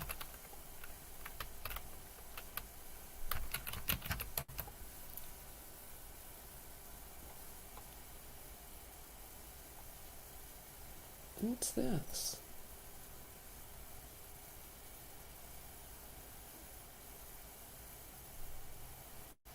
I've spoken to ex-friends and acquaintances of Keegan Kline. This is just in Reddit. One of the people claims that Keegan Kline looks like very close to his father and said they're both as bad as each other. I won't name the dad, but he's a resident seen in the affidavit at the raid in Peru. So this is a while ago, 10 months ago. So yeah, no.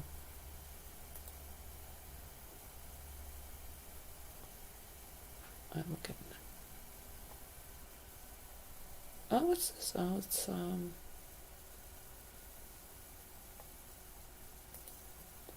see what we got here.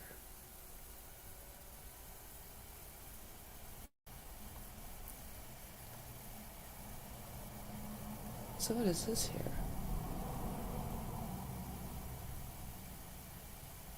Something on Reddit as well. But I thought we would look at a couple of these pictures.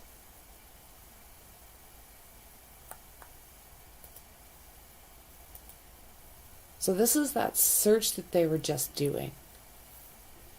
I don't know if I can make it bigger or no. And they were there, if I remember correctly, they were there for like 10 days.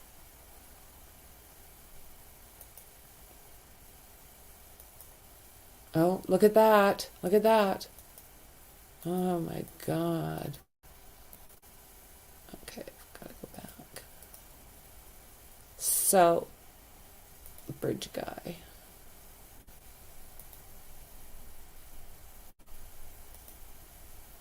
Not very good with this. Do I turn it on? How do I get this guy? There we go. So yeah, I don't know.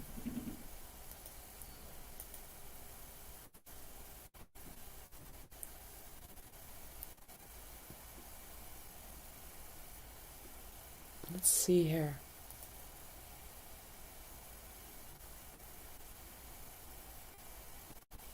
See, this is kind of... They're trying to figure out, like on these beams here, on the ties, they actually had it figured out to exactly where it was he was standing on here. And they had her, like there's a platform right around here, and Kelsey is also. Let's see what we got here. No, not what it was. Not what I was thinking. Not what I was thinking.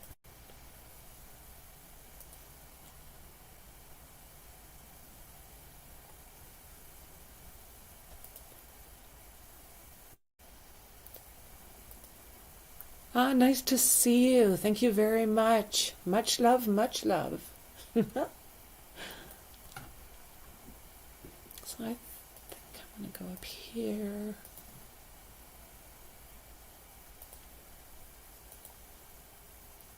Transcript. So this was 6 months ago. And it's Reddit again. This is a community, yes. Yes. Okay, well, let's see if this is as interesting as it looks like. Think about the 2 times Tony stopped talking to Keegan. First was when he was originally arrested. His father stopped talking to him for about 5 months. We know it's not because he's upset about the CP, because he was worse than his son. Tony stopped talking to him at the first time because he was afraid Keegan was going to talk. Second was right after the raid. Before the raid, Tony was visiting him 2 to 3 times a week, putting money on his books, and stopped talking to him again because he thinks he talked. He believes that the raid was because Keegan was giving information. Can you imagine? Like, oh my God. Barbara asked Keegan about February 13th, 2017. He contradicts himself a lot, saying his father may be capable, but couldn't have done it because they were together. Yeah. Tony's off on Mondays. If you listen, the only time Keegan actually says he's with his father was around 5 to 6 p.m. when he went to their grandparents. Then, later that night, they watched wrestling. The murders were done 2 to 3 hours before that, Keegan says. His father usually wakes up between 1 and 2. They go for lunch and spend the day together. He also said that's what they usually do. He never stated anything about what actually happened before 5 p.m. I believe Keegan Kline specifically said they watched PPV wrestling. Monday Night Raw is on Mondays. And it's free. Pay-per-view, WWE. So anyways, let's see. I believe Keegan Kline either said these days and got confused about his days by mixing up Sunday and Monday, or he's just lying. But 1.5 months ago, Keegan's lawyer said he was offered a plea deal. Keegan and his lawyer said, absolutely not. We're going to trial. With everything they have on him, that's someone that seems extremely confident that he has nothing to worry about when it comes to this happening. It's as if he knows or has an idea who Bridge Guy is, but all that matters to him is it wasn't him. They're basically telling Ellie, shove your plea deal because we all know you have no evidence that I'm involved. I've had nothing to do with it. So charge me. Take me to trial and look dumb while losing and wasting money at the time. He's a cocky little shit, isn't he? He's got 30 charges of CP. Oh my word. So Ellie has been trying to scare him into talking, but he's already admitted to the CP, so really has nothing else to worry about. Oh my word. So, well, I don't know exactly why. Okay. Everything I said so far is based off info we were given. I've been following the case for 4 years now. I've never posted anything saying this person is BG, because honestly, I have a bunch of names that are possibilities. But I've had no clue for me to say someone is definitely him. With that said, a few months ago, I did make a post on Reddit. Sorry, pop.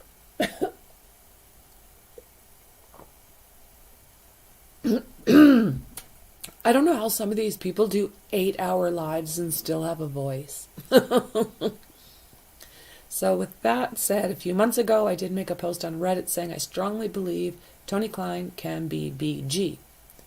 Because all of the facts and info that we've recently started to find out is about to say strictly based on my own personal opinion. I don't care what sketch came out first or second or anything. From day one, when I saw a video of BG, I knew it was an older man, because there's no way that is a young kid between 18 and 25. I truly believe he's between 40 and 50, maybe older.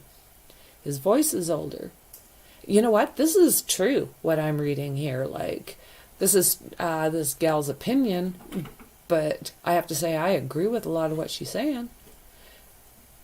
We can't really explain why, but as humans can instantly tell if someone's walking as a man or a woman, can usually give it an age range. This is just from seeing someone take 2 or 3 steps from at least 200 feet away. Even if they're all covered up, we can tell. I don't know exactly why we know BG's walk, mannerisms, clothes, body type, voice, all depict an older man.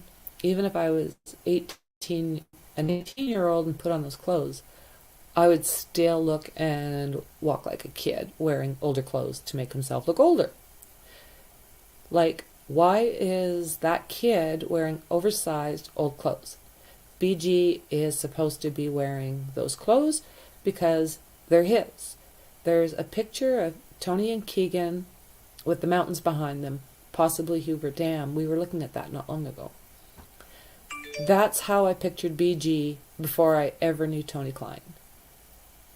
Ah, very. If I'm wrong about the age of BG, I instantly step away and say I was wrong, but I don't think I am. It's very possible Tony Klein isn't BG. I'll never say 100% until I'm 100% sure. I'm just saying I have a very strong suspicion that it's him. Okay, well, do you know what? I have to say I agree with her opinion. I really do. He walks like an older fellow. He talks like an older fellow. It's kind of like if it looks like a duck and walks like a duck, it's probably a duck. That's how I feel. I think that he very well could be a bridge guy. So, let's see here. If I can find any more information for you guys before I jump off.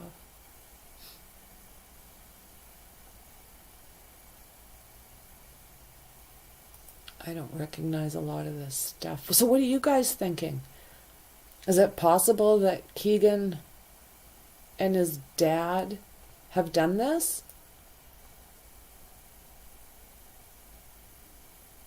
You know, maybe his eye. Okay. Well.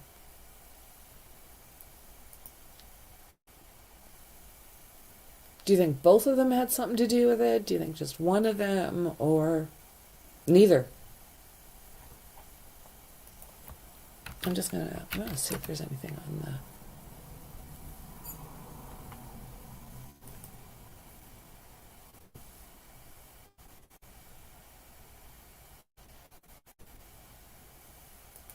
Okay, better not do this. No.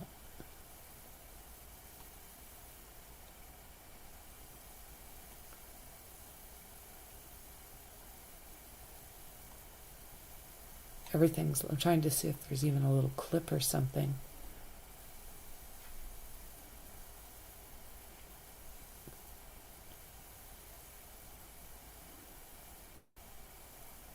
So what do you guys think of Ron Logan? Do you think that there's a possibility that he could be involved? Because with him again, I don't know. So let's see here.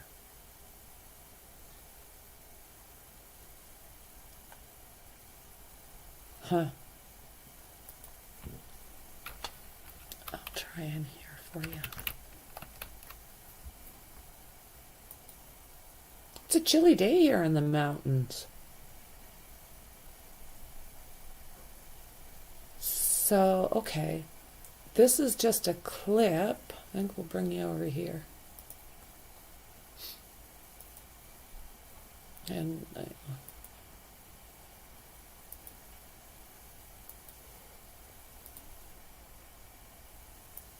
this case has been close to my heart since I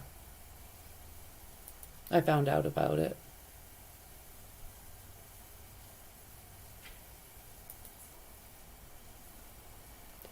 Let's look at News Nations. New tonight, a river search near the home of a man tied to the 2017 murders of two girls in Delphi, Indiana, could be the key to finally closing this case and getting some answers. Most importantly for the families. For the last several weeks, Indiana State Police have been searching the shallow river, at times using metal detectors and scuba gear. The search is only 2 miles away from the home of a man named Keegan Klein.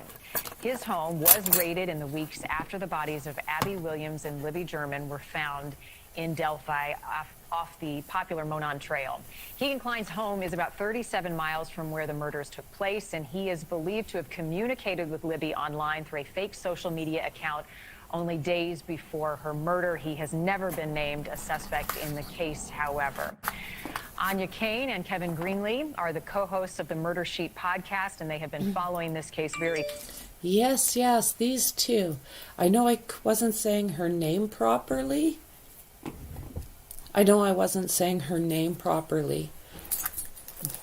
But Anya? But these guys, I swear, I will put the link in the description.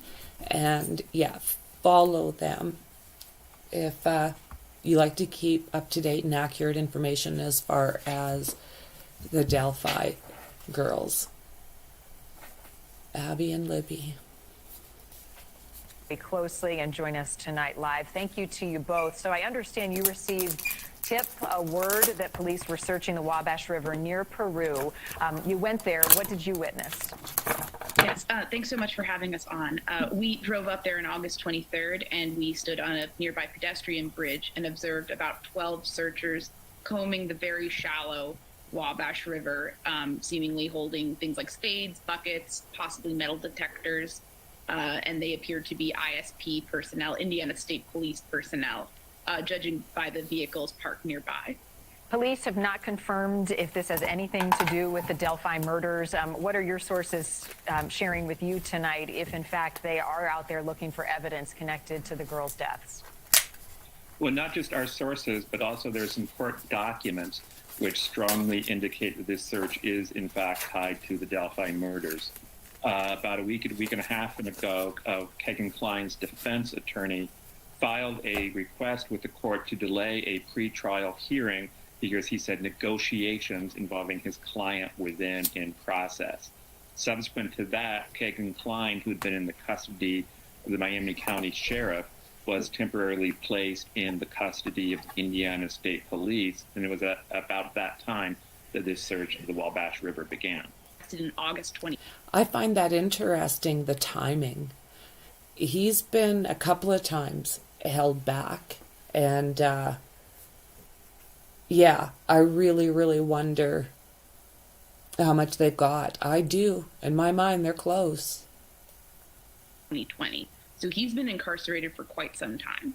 And again, he has not been named a suspect in this case, but facing multiple child pornography charges as it stands right now. To you both, you have been on the inside track of this case for months, even years, releasing a lot of new evidence and details. I know that that's complicated because police have been tight-lipped. The family have also been concerned that it would jeopardize the investigation. How do you walk that delicate balance? And are you worried that releasing this information does put in danger some of the evidence that police are trying to keep close to the vest?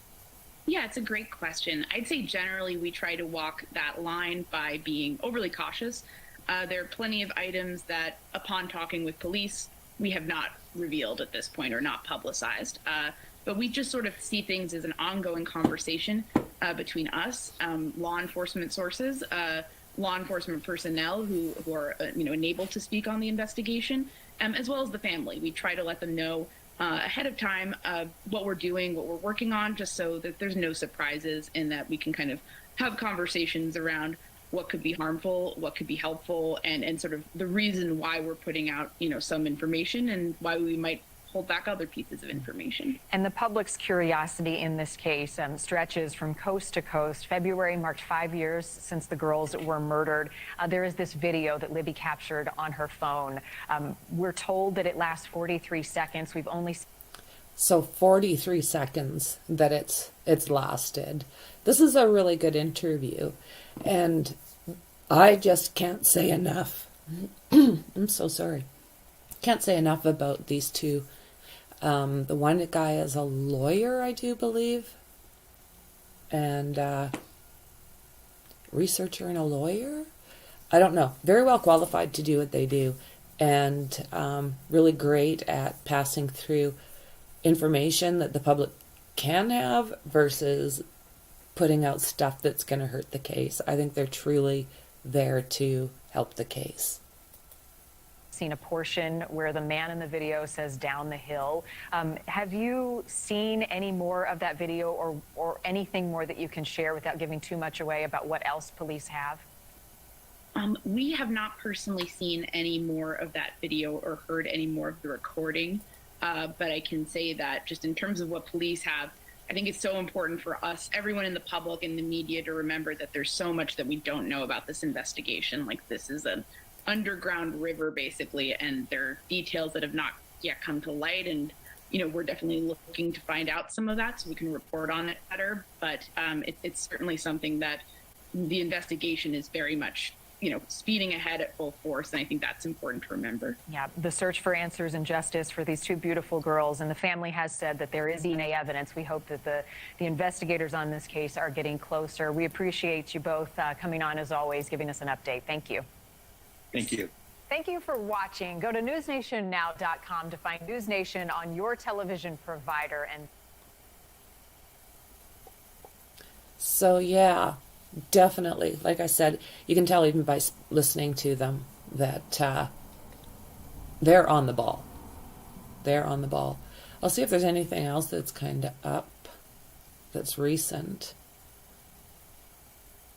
But, well, in my mind, sadly, you're not seeing as much. It's just not in the media as much as it needs to be. So this is Good Morning America. And now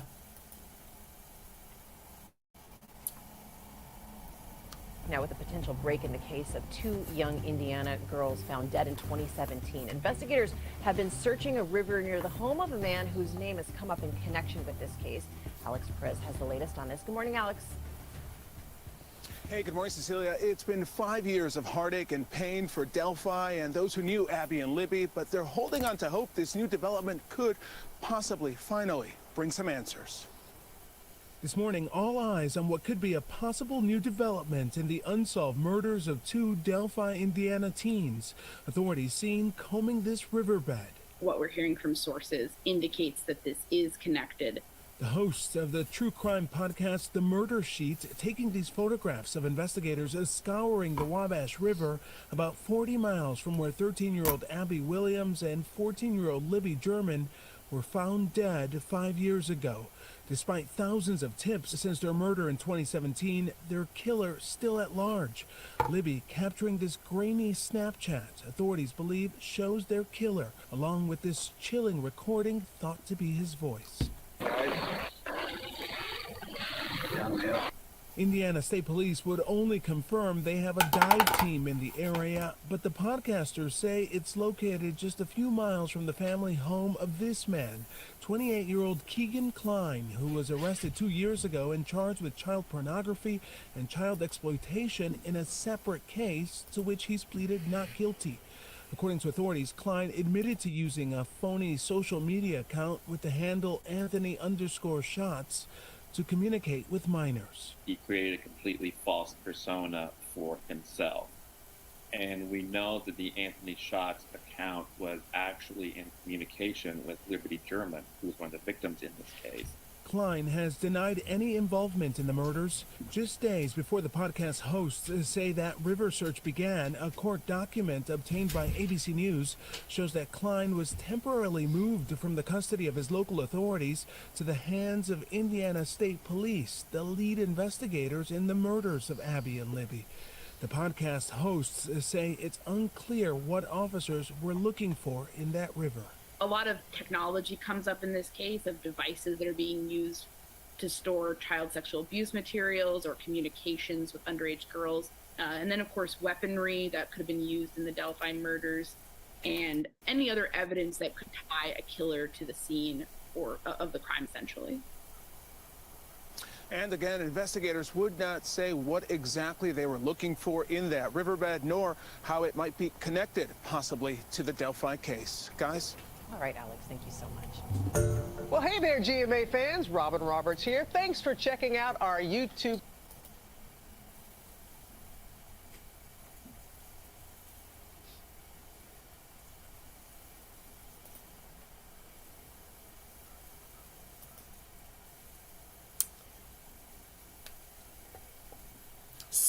so, what are your guys' thoughts? Let's chat. Cheating on Mayflower.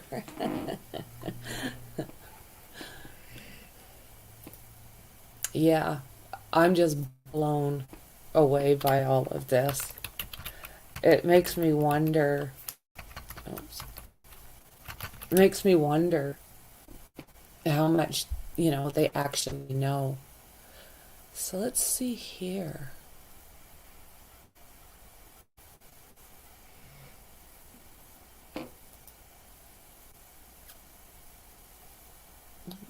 Let's look at this one.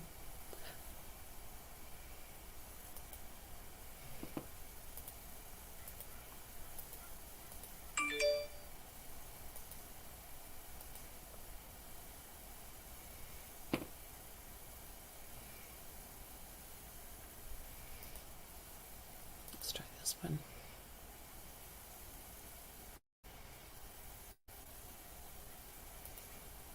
Tonight, we have new information about one of the last people to communicate with Libby German before she and Abby Williams were killed by more than 5 years ago. Two podcasters who've broken several stories about the investigation tipped us off to court documents that show Indiana State Police have additional interest in Keegan Kline. We got those court documents, and Fox 59's Russ McQuaid joins us now from the newsroom with some new developments. Keegan Kline already faces 30 counts of child pornography that were uncovered by Delphi investigators looking into the unsolved murders of Abby Williams and Libby German. And now it would appear from some court documents revealed by the Murder Sheet podcast that perhaps Kline recently went on a road trip with Indiana State troopers. Libby German and Abby Williams were walking on the Monon High Bridge east of Delphi on February 13th, 2017. Later that afternoon, a frantic search began that ended with the tragic discovery of the girls' bodies upstream from the bridge on the banks of Deer Creek. As investigators and the public have been frustrated by the search for the killer, Murder Sheet podcasters Anne Kane and Kevin Greenlee have dug into the case to uncover key court documents, and they're back tonight with their latest find. This court order giving the Indiana State Police temporary custody of Keegan Kline, who Delphi investigators discovered was communicating with Libby German through a social media app the night before the girls disappeared, while at the same time Kline's attorney is asking to delay his client's pretrial conference because, quote, negotiations are going on. It seems like a reasonable assumption would be that Keegan Kline made some sort of arrangement with representatives of the Indiana State Police to help provide some information about where some significant piece of evidence could be found. And on Tuesday, Greenlee and Kane were in Peru snapping these photos of a state police search of the Wabash River. Our understanding from anonymous sources is that that search is connected to something involving Keegan Kline. Keegan Kline does not face any charges related to the Delphi case, though the podcasters who say they follow court filings and tips, not scenarios and speculation, continue to believe that investigators believe. So what do you guys think? Everything's pointing to this little sick shit and his dad. And you look at that place and where he got those girls, and it's remote once you get around that little bend there in the water. I don't know how many, with all those charges of child CP, I have no idea how long those would, how much time you'd get for that stuff. I don't know if that's for you guys, if it's a state thing or a federal thing. I don't know if this area is federal park. If it is, that's great. But yeah, it's a sad situation. The Kline line of inquiry may be the best bet they've got to solve the Delphi killings. The Kline lead is very much at the forefront here. We asked both the state police and the FBI for comment on these latest findings. Meanwhile, you can catch up with the latest from the podcasters Kane and Greenlee on the Murder Sheet podcast, which dropped a new episode today. In the newsroom, Russ McQuaid, Fox 59 News. Okay. Some of these are older, but I think the ones that... Oh, what's this? Let's see this.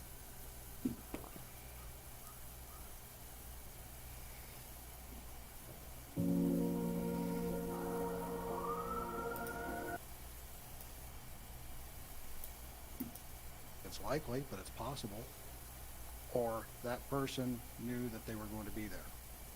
That's possible as well. Those are things that we're looking into. Question over here. The photos you're looking at now of a gas station are the Marathon gas station located at 900 South Washington Street in Delphi. Why is this gas station relevant? Well, today on Murder Sheet's newest podcast, they talk about the Delphi case and Keegan Kline. How a source has told them that on 2/13/17, in Keegan's search history on his phone, he had searched for this Marathon gas station we're looking at right now. What's alarming about that gas station is its distance to the Monon High Bridge at only 3.4 miles away, which couldn't be more coincidental, as this case has just breadcrumbs that just keep on rolling.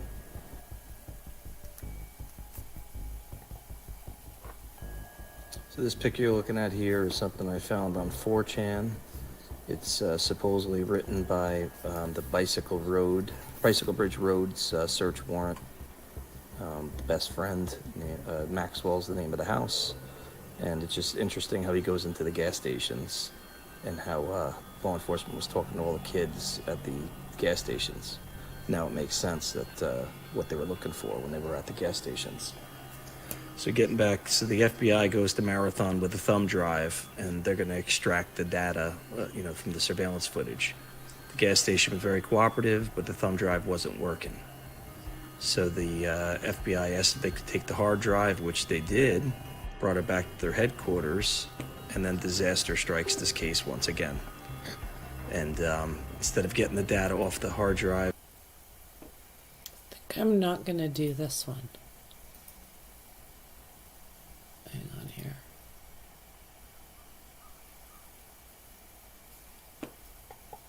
I don't know, I was a little sketched out. That one's got music. So, yeah, I'm going to go back here and see if I can get us a better one.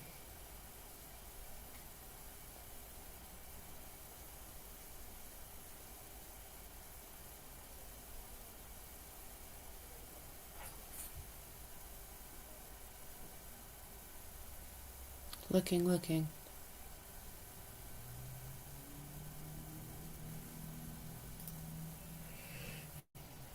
This looks interesting.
Okay.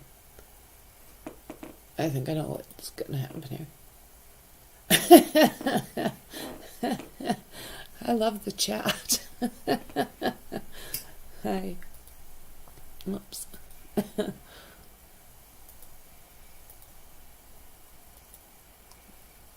Okay.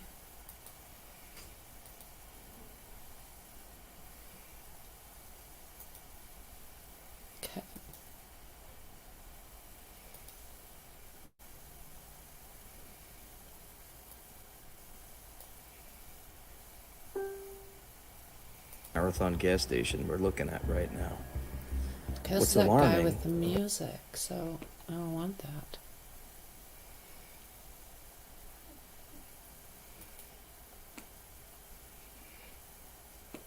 Let's see here.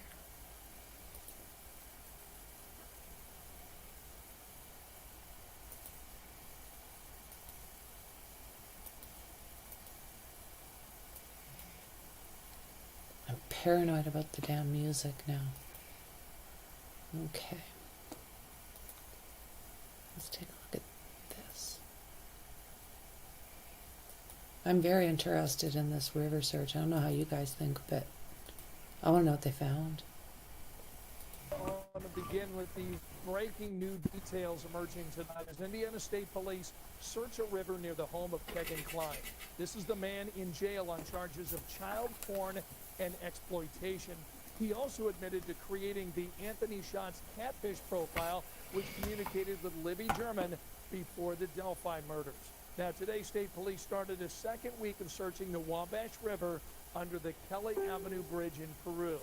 Divers are leaving markers there, tracking their progress, but they won't say what they're looking for. Now, we do know Kline's home is just minutes from the search site, and state police took Kline out of jail just 5 days ago to meet with investigators. Tonight, we heard from the witnesses. See, that's what I was wondering. That's totally what I was wondering, is if they... Let's go back. Let's go back. Okay. Just minutes from the search site, and state police took Kline out of jail just 5 days. Yes, that's what I heard. See, that he was taken out to go to the spot. So, being that they searched for so long and they just abruptly stopped at a random time, whatever it is they were looking for, I think they might have found it. What do you guys think? Days ago to meet with investigators. Tonight we heard from the witnesses who've been watching the teams as they searched. I saw them. They started basically on the south side, and there was about 8 guys, and they were all dressed in the exact same wetsuits. Kline has never been named a suspect in the Delphi murders, and he's actively denied any involvement in the case. Tonight he's currently behind bars on those charges of child porn and exploitation. Yeah, as he should be, right? Yeah, okay. Let's do this one. Taken out of jail. And to an update tonight, we've learned the man connected to the Delphi murders through a fake social media profile was taken out of jail to meet with Indiana State Police investigators. Yeah, we're talking about Kegan Kline, who faced... So what do you guys think of that? What do you think about Kegan coming out? I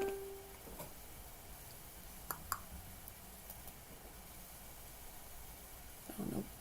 I'm just a dinging away, and I haven't figured out why.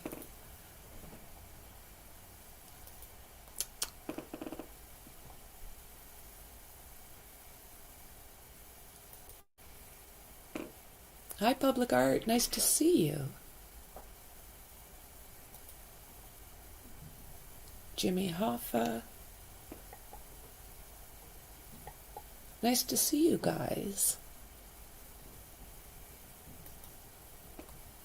I always felt the girls' deaths were part of something bigger. Not a fat rapper and his dad with... You see, that's the thing. They have pretty much gotten...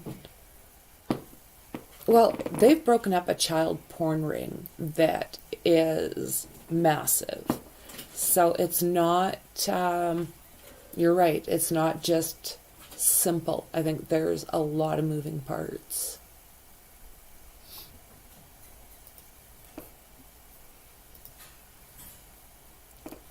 Ellie can literally tell them anything just to get info. Yes, that's true, Bella. They're allowed to lie their faces off. They can basically say whatever they want. It doesn't have to be the truth. And you do see a lot of people get offended by that because they say, well, you know, they lied to me about the investigation, and I'm a parent. I deserve to know. Now they'll lie right to your face, and it's legal. They're allowed. Not us, but they can. Yes, he already admitted to being the accomplice of taking place, unless he says, I didn't think he was going to. Not sure how he led the police for 6 years. So, well, and that's the thing too, right? I don't know. I don't know if he was just sitting there in that red Jeep hanging out. I don't think you go through all that effort of getting kids and just, you know, sit a mile or so away in a vehicle and wait for things to happen. Yeah. And I don't know. I wouldn't be surprised at all if he knew what was supposed to happen or was going to happen. If he didn't, I'd be really surprised.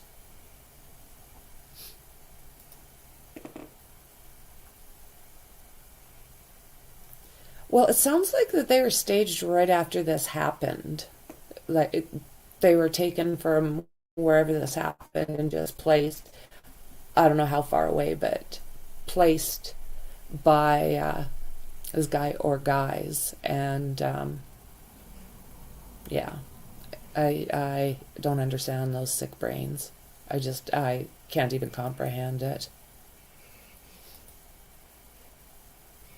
So staging only usually someone close to, or yeah, you see a lot of those ones, right, that are, I don't know, like serial killers. They tend to do a lot of staging, don't they? They like to shock people with what they've done, you know. And for everything that I've read on serial killers, and I've read like lots, I would have to say that, yeah, staging is very common as far as I can tell. KK is an accomplice, in my opinion. Yeah, I don't know how far he went with this, Keegan. Like, I don't know. Like I said, like, I don't know that he would go through all the trouble of setting this up and not be a part of it. And if he's covering his dad's butt, well, his dad's a sick shit too, and he needs to be in jail, not on the streets. And Keegan, he needs to stay the F away from social media. Like, unreal. Social media and the Hooskow. Mexi, that's just how I feel. I'm realistic and know that our judicial system doesn't always do the right thing.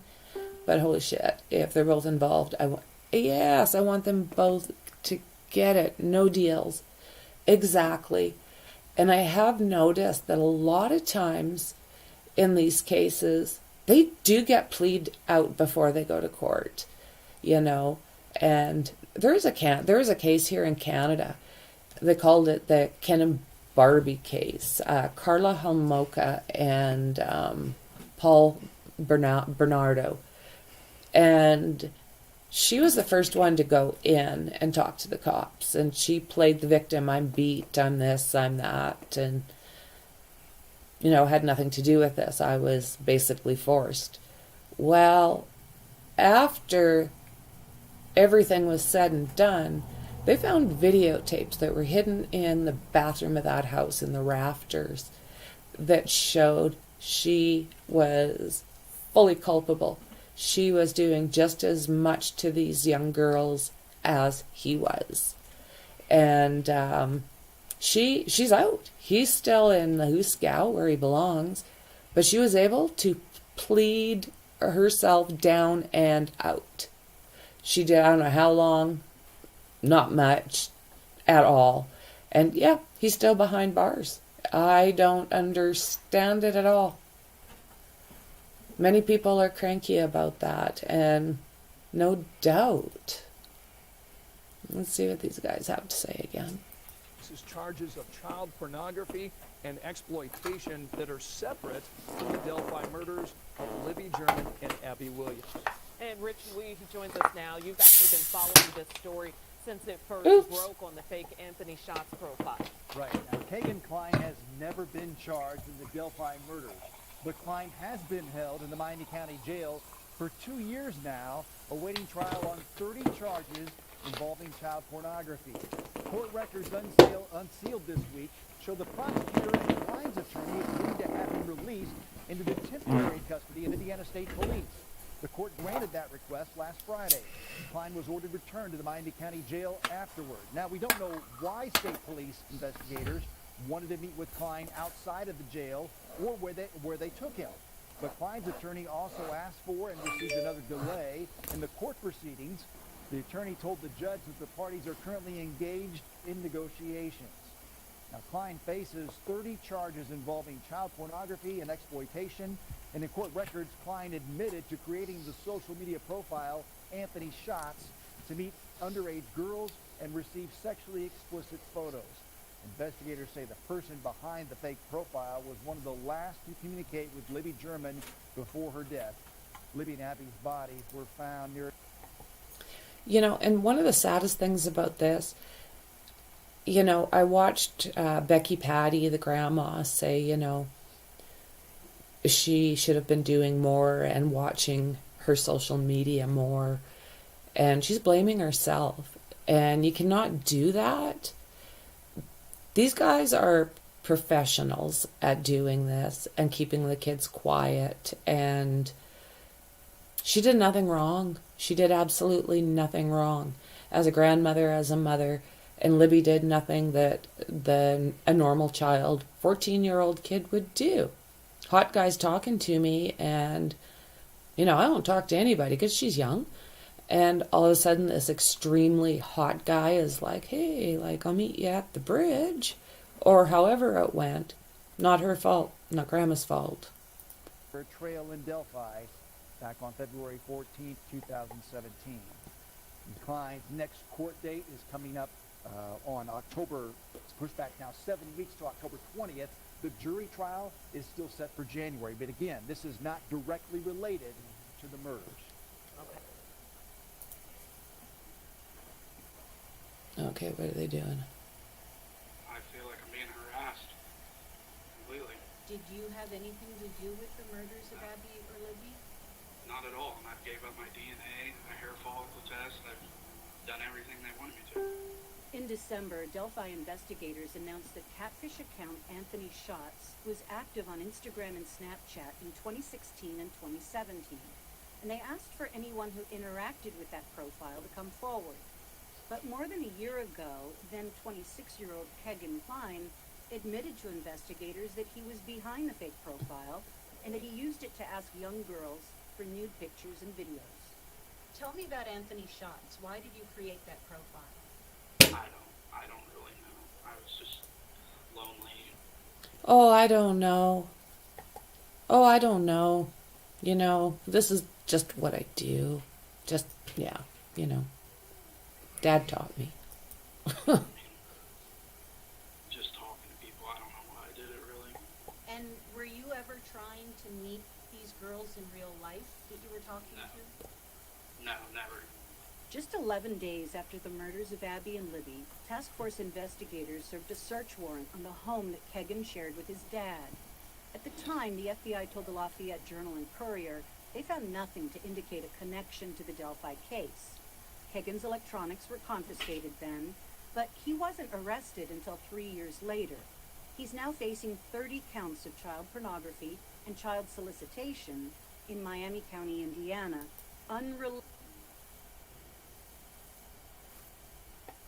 I want to see what And this connected is. to the Delphi murders through the Anthony Shots fake social media profile, recently met with the Indiana State Police outside of jail. Rich Nye is here with new developments in the case against Kegan Klein.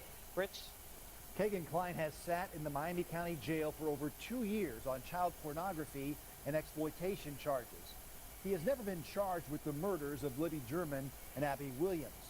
Court records unsealed this week show that the prosecutor's office and Klein's attorney agreed for Indiana State Police to take temporary custody of Klein outside the jail.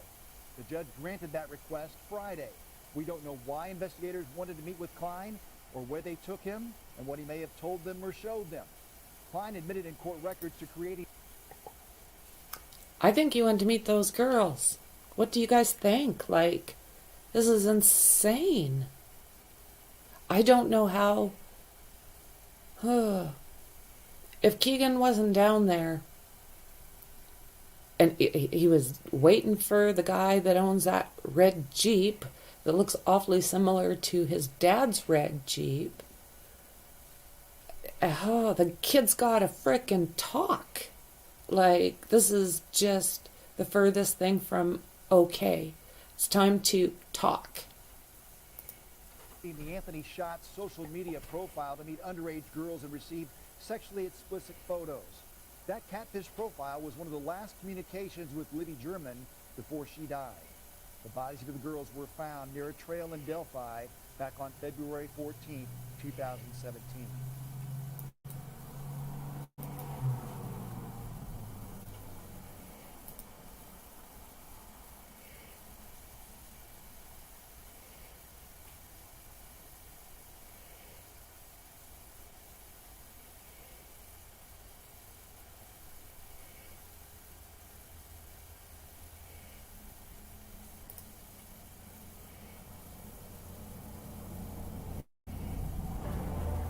Thanks for inviting us in. It's 11. We're going to begin with the breaking new details emerging tonight as Indiana State Police search a river near the home of Kegan Kline. This is the man in jail on charges of child porn and exploitation. He also admitted to creating the Anthony Shots catfish profile, which communicated with Libby German before the Delphi murders. Now, today, State Police started a second week of searching the Wabash River under the Kelly Avenue Bridge in Peru. Divers are leaving markers there, tracking their progress, but they won't say what they're looking for. Now, we do know Kline's home is just minutes from the search site, and State Police took Kline out of jail just 5 days ago to meet with investigators. Tonight, we heard from the witnesses who've been watching the teams as they searched. I saw them. They started basically on the south side, and there was about 8 guys, and they were all dressed in the exact same wetsuits. That Kline has never been named a suspect in the Delphi murders, and he's actively denied any involvement in the case. Tonight, he's currently behind bars on those charges of child porn and exploitation.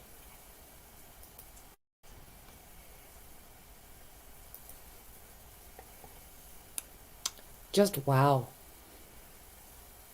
There's a lot of stuff that came out about a month ago, it looks like.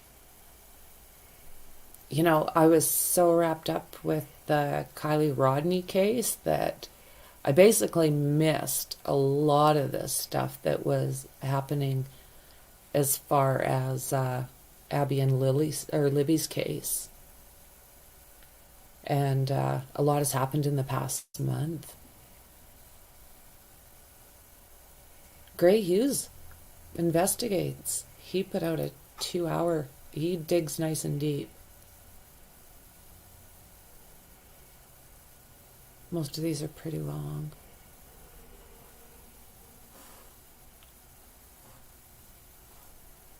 That's what this is.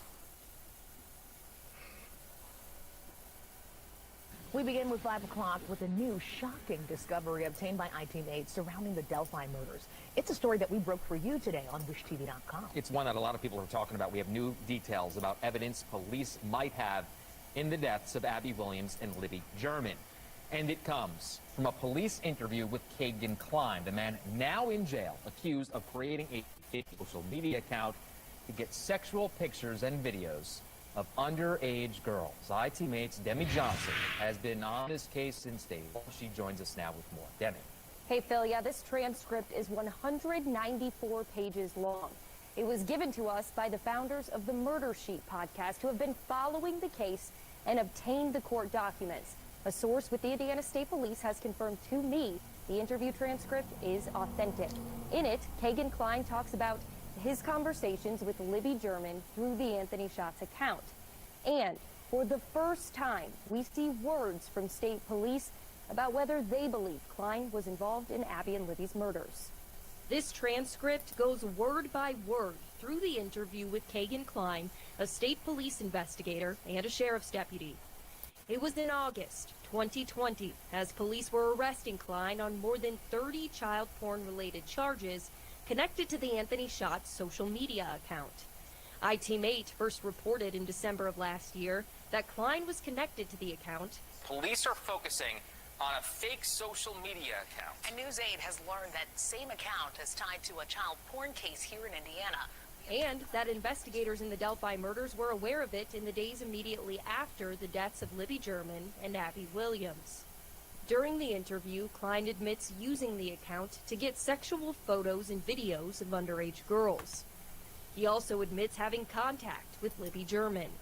You admitted that you talked to her, the investigator says, for a few hours at a sleepover, and then you blocked her because she was annoying. You remember that? Kline responds saying, "You're right, yeah." But investigators believe that's not all. When Kline denied exchanging photos and messages with German, a state police detective says, "I'm telling you it's fact, you did, okay? Because the Anthony Shots persona, that the fake account you admitted to making, communicated with Liberty German on Snapchat and Instagram, and that it was not just for a couple of hours." They also tell Kline another witness was messaging with Anthony Shots, who says Shots admitted he was supposed to meet Libby, but she didn't show up. The interview also gives the first public indication that two people may have been using the Anthony Shots account. So what do you guys think of that? Is it Tony and Keegan? Do you think? Why was the red not... I know. Hang on here. Let's just see if I can catch up with Shizal.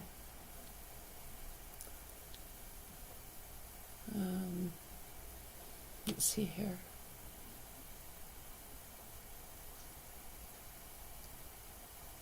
Yeah, Dahmer, right?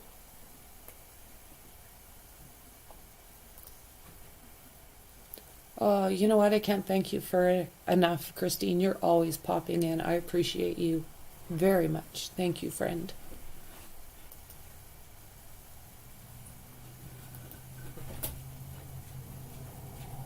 That's one case I haven't really watched much.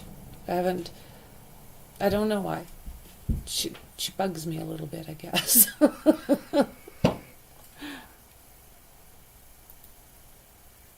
Mexi? Well, I don't know. Maybe your feelings could be due to the fact that he tends to hold on to hostages after you've passed and literally enjoys your company and every... Right?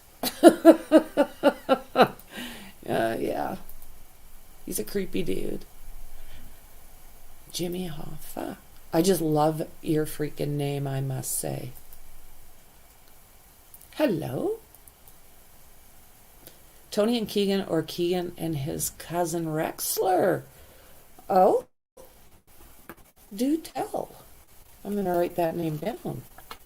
See, I've been behind. His cousin Rexler. Is that his first name?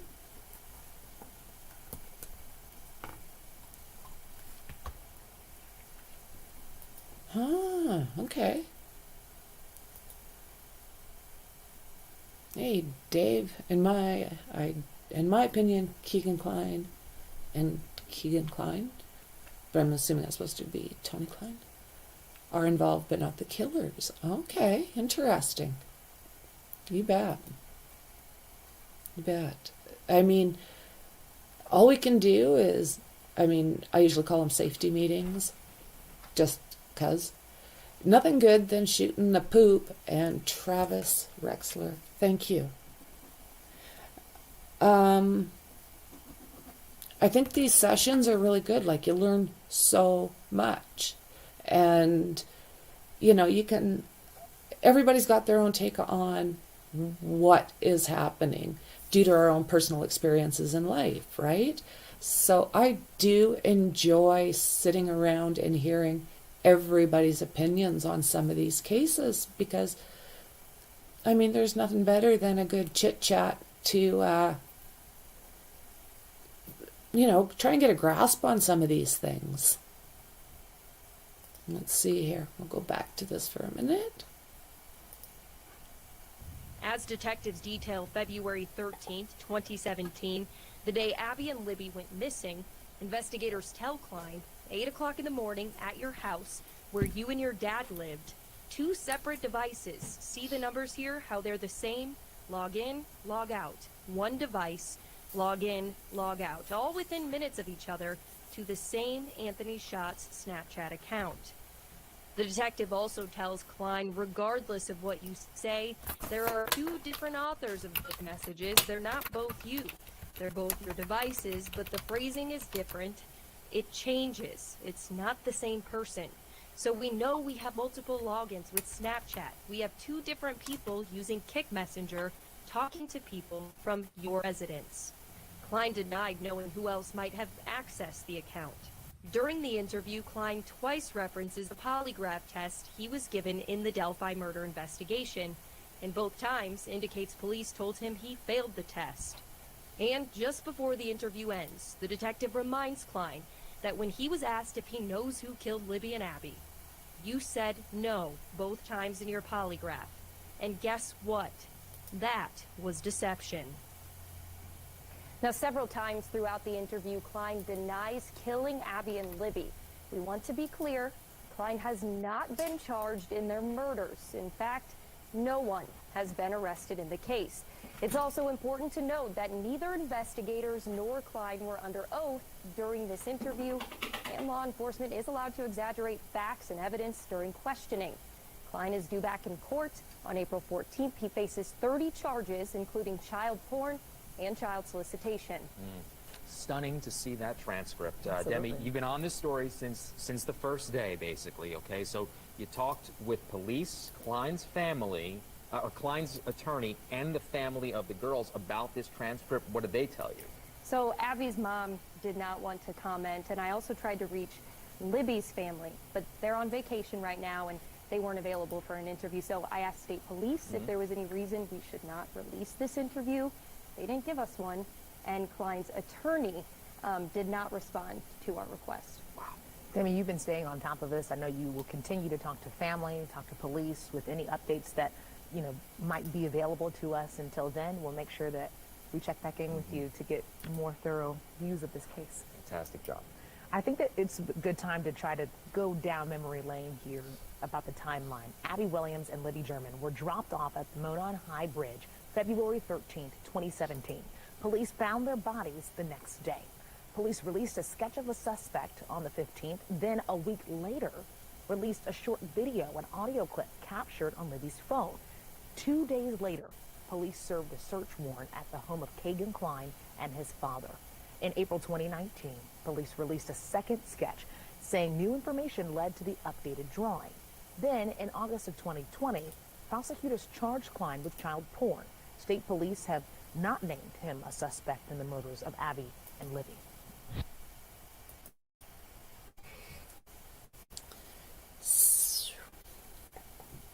So yeah, I don't know. I guess they've got time to decide if they're going to charge him or not. But I'm sure the families want to know. Trying to see if there's anything else you guys might be interested in.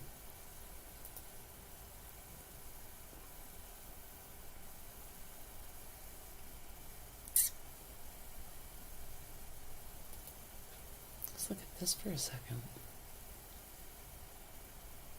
We begin with 5 o'clock with a new I think we've seen it, haven't we?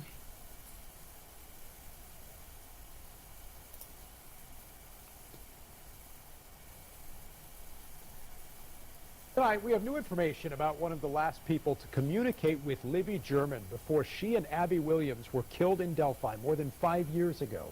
2 podcasters who've broken several stories about the investigation tipped us off to court documents that show Indiana State Police have additional interest in Keegan Klein. We got those court documents, and Fox 59's Russ McQuaid joins us now from the newsroom with some new developments. Keegan Klein already faces 30 counts of child pornography that were uncovered by Delphi investigators looking into the unsolved murders of Abby Williams and Libby German. And now it would appear from some court documents revealed by the Murder Sheet podcast that perhaps Klein recently went on a road trip with Indiana State Troopers. Libby German and Abby Williams were walking on the Monon High Bridge east of Delphi on February 13, 2017. Later that afternoon, a frantic search began that ended with the tragic discovery of the girls' bodies upstream from the bridge on the banks of Deer Creek. As investigators and the public have been frustrated by the search for the killer, Murder Sheet podcasters Anne Kane and Kevin Greenlee have dug into the case to uncover key court documents, and they're back tonight with their latest find. This court order giving the Indiana State Police temporary custody of Kegan Klein, who Delphi investigators discovered was communicating with Libby German through a social media app the night before the girls disappeared, while at the same time Klein's attorney is asking to delay his client's pretrial conference because, quote, negotiations are going on. It seems like a reasonable assumption would be that Kegan Klein made some sort of arrangement with representatives of the Indiana State Police to help provide some information about where some significant piece of evidence could be found. And on Tuesday, Greenlee and Kane were in Peru snapping these photos of a state police search of the Wabash River.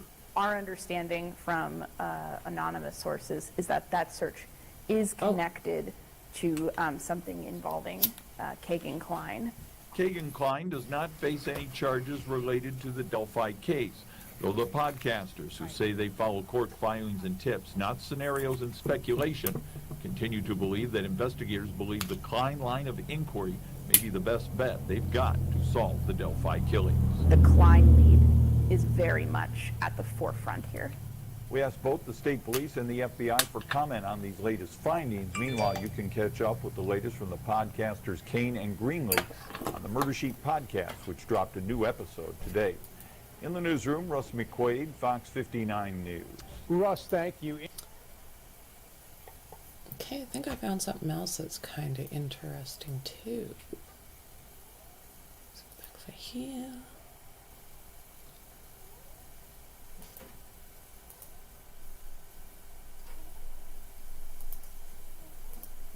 Okay. Oh.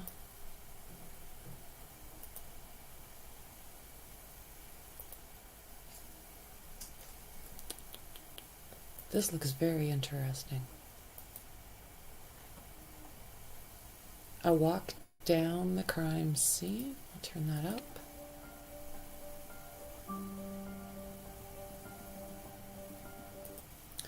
So this is a walk down the crime scene by True Crime Design.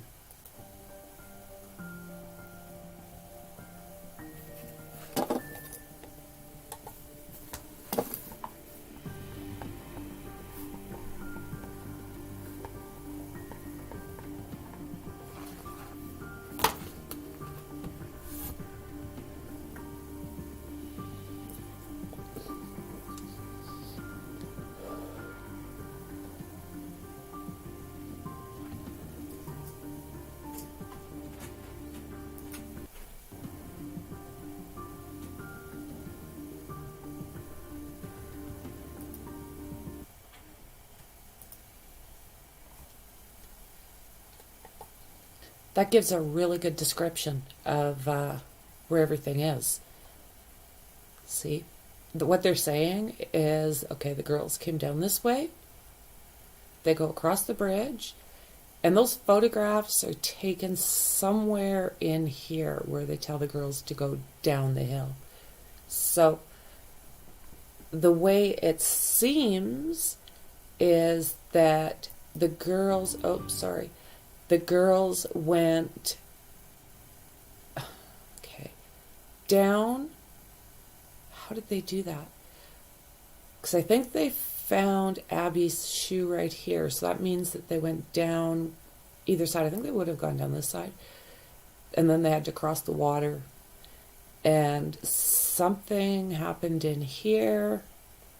And this is where the girls were located. Now, up here is Ron Logan's house. And there's a cemetery over here as well. But yeah, Ron Logan is right here. And it was somebody else they were looking at.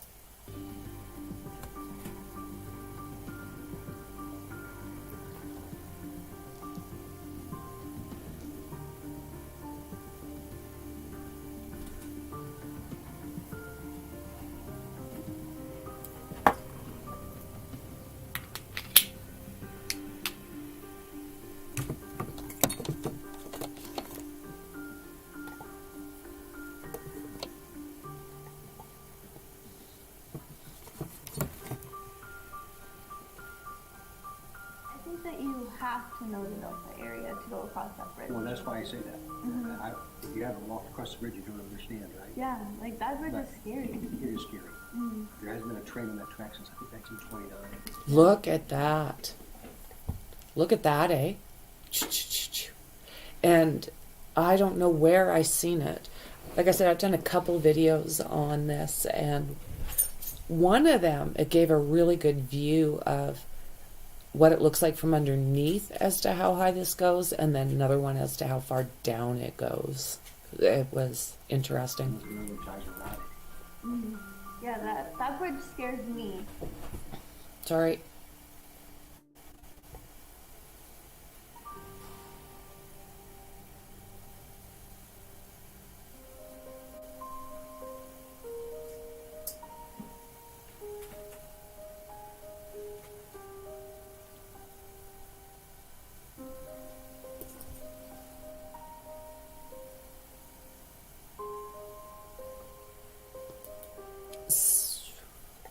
So at one point, I don't know if this is still a possible scenario, but at one point they were saying that they thought maybe that the guy or guys came and cut through the cemetery to get to a vehicle.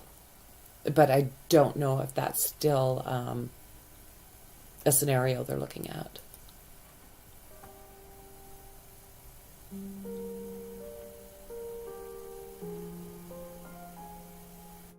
Are there regrets about not securing the Morning Heights Cemetery as a possible part of the crime scene, i.e.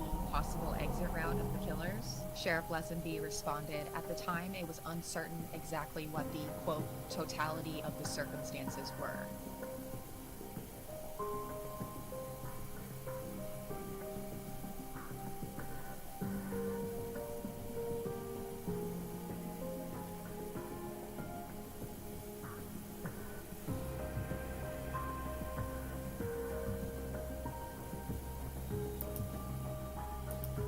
So this is Logan's property. That's what those meant. Ron Logan, yeah.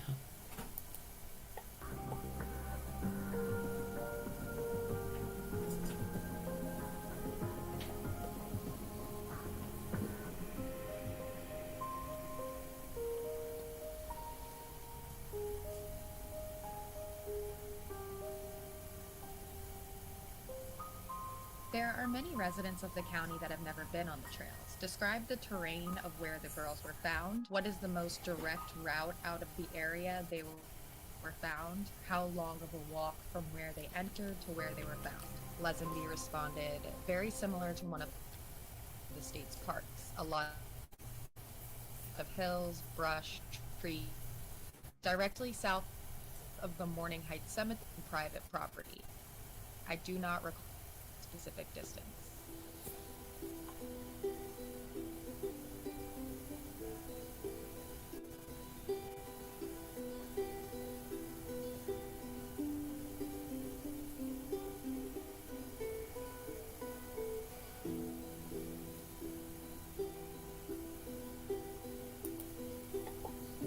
That's interesting because it looks like the terrain out here in the mountains.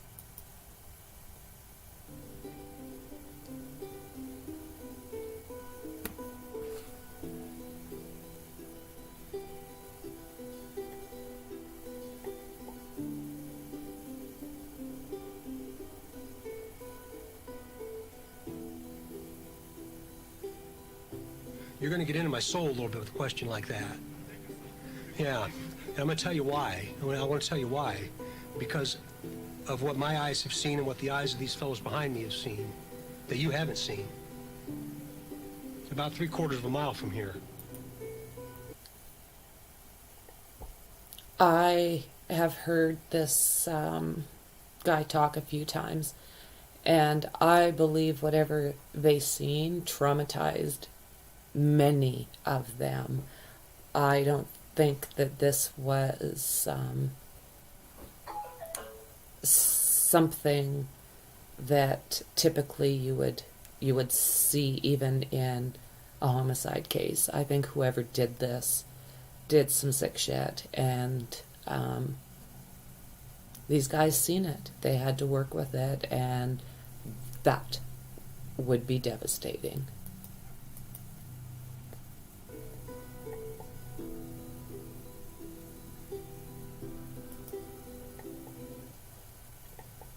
I'm going to put her link or in the descriptions down below, but go like, subscribe, and share True Crime Design. This is her work. So yeah, please do. And like I said, I'll put it in the description.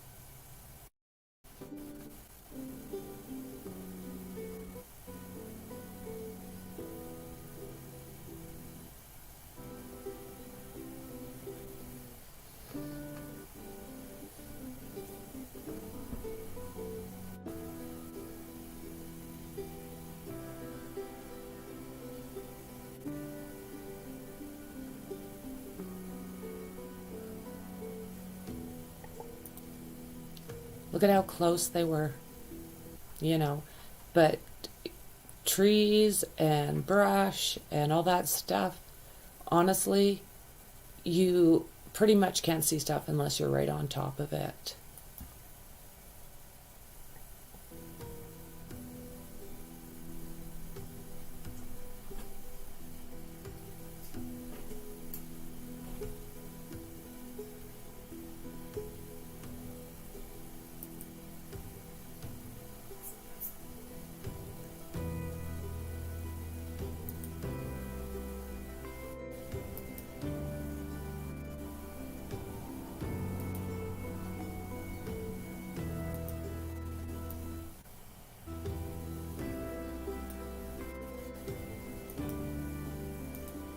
And I can assure you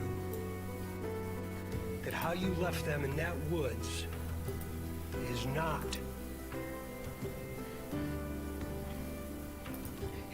what they're experiencing today. Isn't that heartbreaking? I've watched that interview. Oh my God, his face, like... And that's the thing. You know what, you little assholes? That is not the way they are. Look at him. You left them in that woods is not what they're experiencing today. Good God. What the hell did these people do? Like, oh my God. You know, you think, I'm not willing to think about it too deeply. Cannot do it.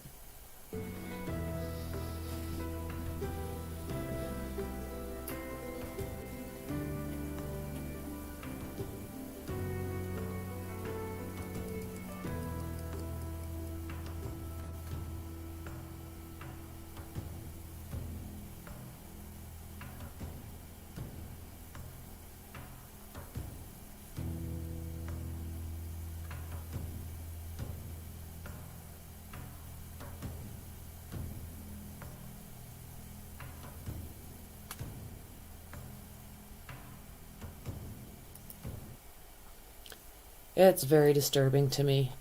Let me see if I can find the other one I was looking at. Okay, you know what?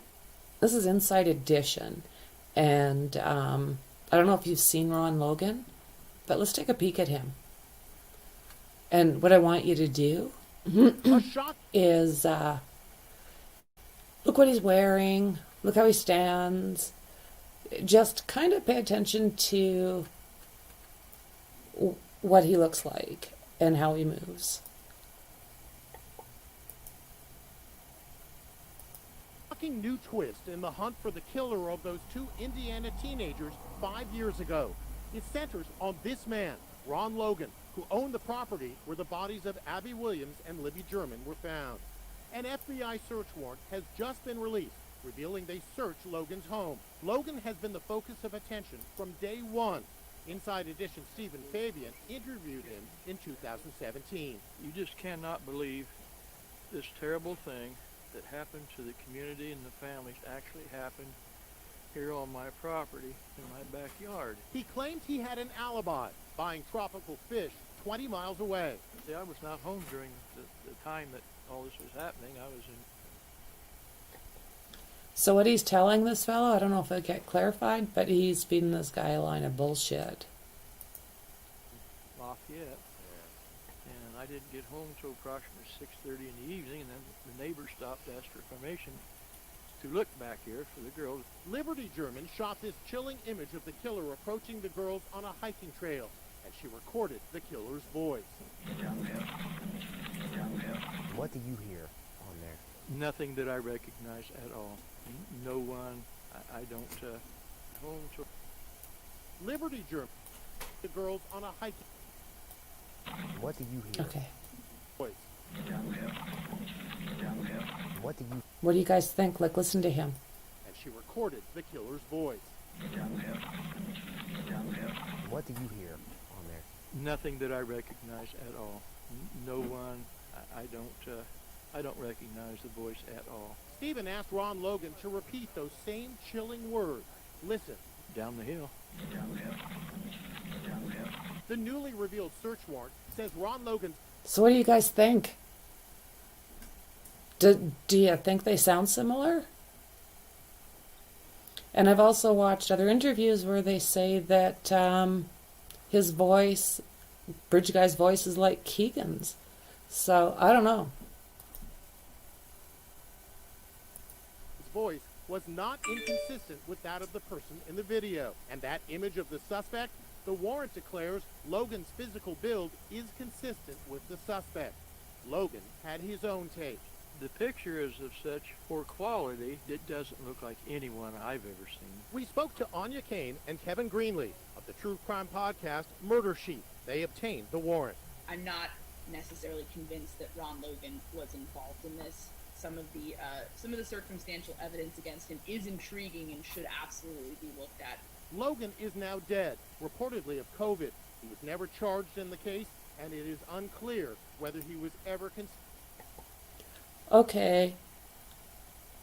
Okay, I just noticed this guy limps.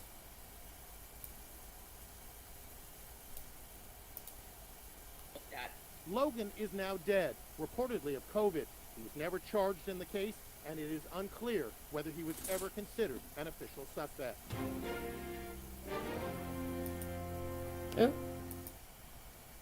Oops. Okay, I'm going to stop sharing for a second. And how are you guys doing? Everyone's doing good.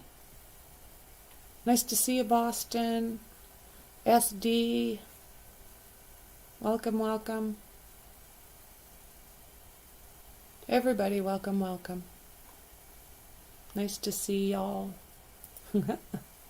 So, I think I've got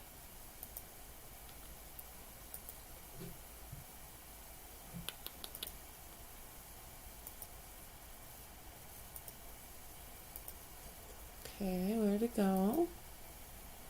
Do we have to look in here for it again?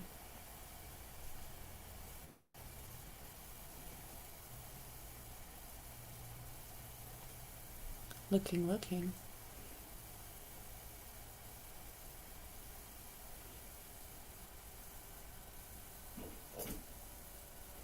These transcripts really, really interest me.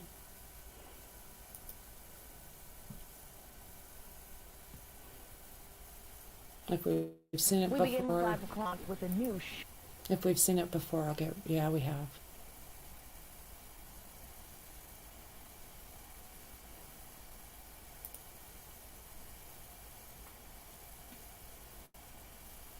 And connected to the Delphi murders through the Anthony Shots fake social media profile recently met with the Indiana State Police outside of jail. Rich Nye is here with new developments in the case against Kegan Kline. Rich? Kegan Kline has sat in the Miami County Jail for... Yeah, we've seen that.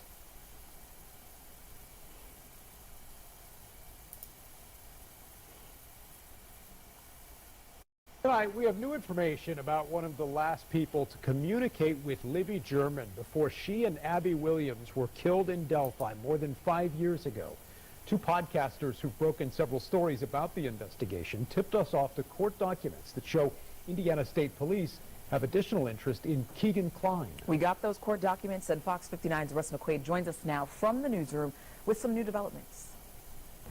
Keegan Kline already faces 30 counts of child pornography that were uncovered by Delphi investigators looking into the unsolved murders of Abby Williams and Libby German. And now it would appear from some court documents revealed by the Murder Sheet podcast that perhaps Kline recently went on a road trip with Indiana State troopers. Libby German and Abby Williams were walking on the Monon High Bridge east of Delphi on February 13, 2017. Later that afternoon, a frantic search began that ended with the tragic discovery of the girls' bodies upstream from the bridge on the banks of Deer Creek. As investigators and the public have been frustrated by the search for the killer, Murder Sheet podcasters Anne Kane and Kevin Greenlee have dug into the case to uncover key court documents, and they're back tonight with their latest find. This court order giving the Indiana State Police temporary custody of Keegan Kline, who Delphi investigators discovered was communicating with Libby German through a social media app the night before the girls disappeared, while at the same time Kline's attorney is asking to delay his client's pretrial conference because, quote, negotiations are going on.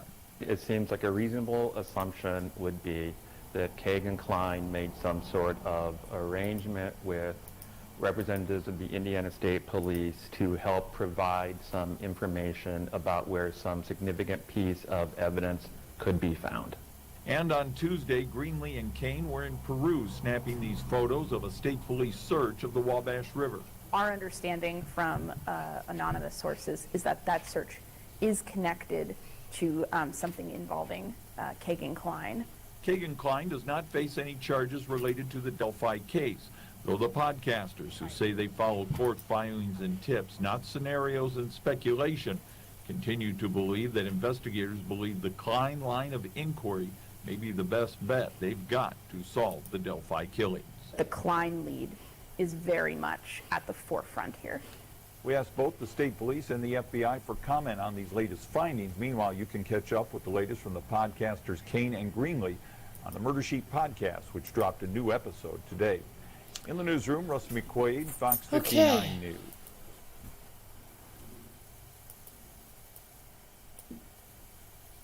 Bye. So, I did find one. It's Court TV. And it's talking about the break in the case. So, it's up to you guys, but let's see, how long is this? 29 minutes? I think I'll throw it on if we don't like it, we can change.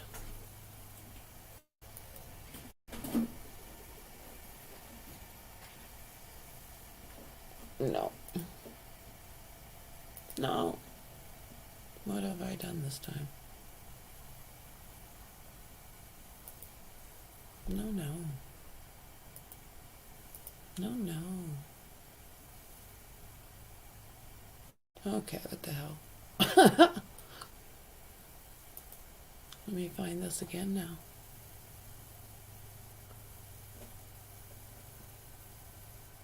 New information.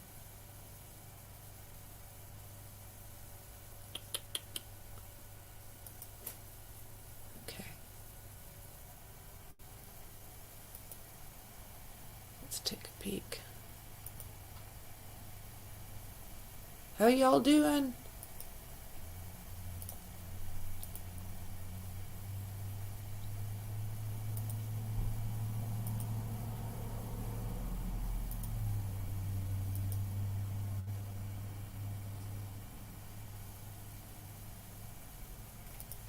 On Monday, February 13th, 2017, at approximately 1 o'clock p.m., 13-year-old Abby Williams and 14-year-old Libby German were dropped off by Libby's sister near an abandoned rail bridge in Delphi, Indiana. The two young teenagers were just going to walk around and hang out. They were scheduled to be picked up at 3:15 by Libby's father, but the girls never showed up. The family began to search and then called police. At approximately 12:15 p.m. on the next day, February 14th, the bodies of the two girls were found in a wooded area near the Delphi Historic Trail, approximately 1/2 mile upstream from the bridge. During the course of the investigation, police released this short video of the suspect, recorded on Libby's phone. That man has never been identified, and no one has been charged with the murders. But now, 5 years later, a warrant has been uncovered which may reveal a lot more information about exactly who police believe may be responsible. Tonight, we take an in-depth look at this new information. Does it solve the Delphi murders of Abby Williams and Libby German?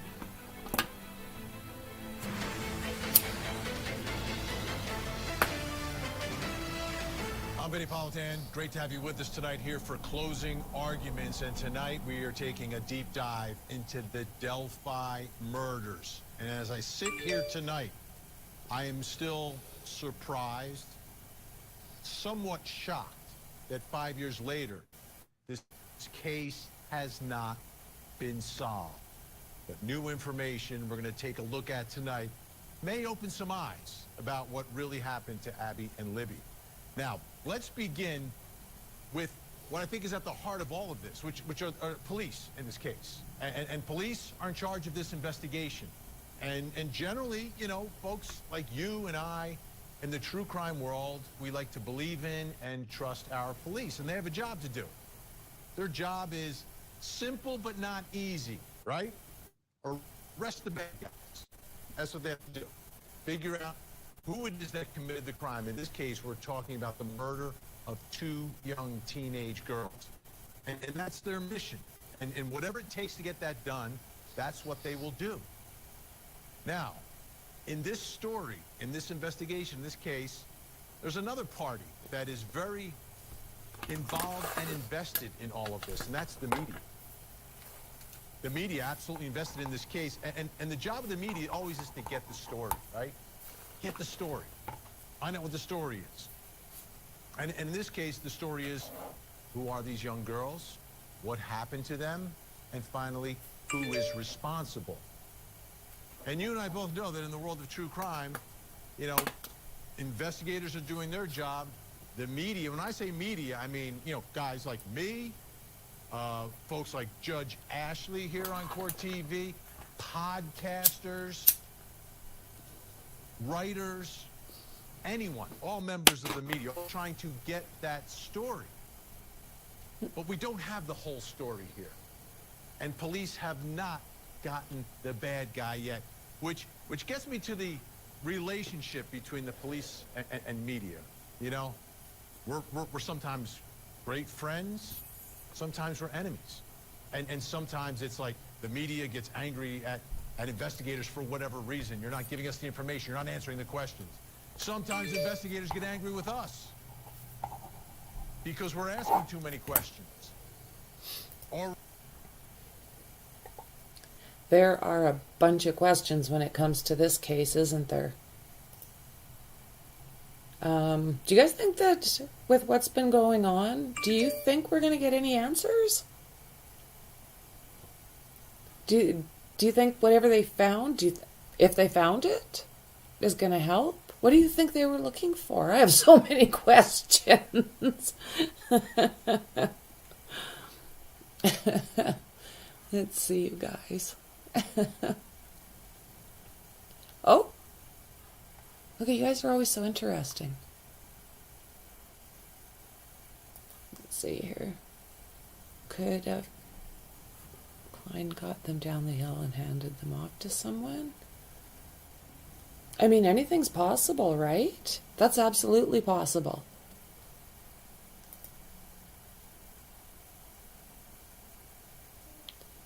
Afraid that he'll off himself or take off with the info. You know what? Very possible too, Mr. Hoffa. Very, very possible. A lot of times these guys, I don't know. They're pretty chicken shit. They can hurt other people, but when it comes to their self, it's like, ugh. Oh, and you think it's only one person? Okay. As an adult now, I completely understand why parents let me go anywhere alone as a kid. Oh, I know. It's scary. I was a very protective mom. Very.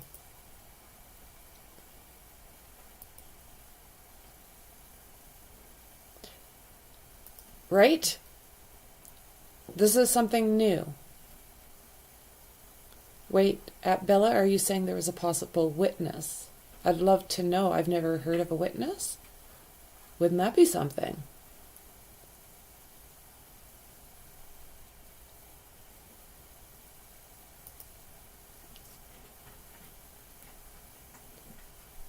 That's true too, because that would go back to my question about why one person would move the bodies, right?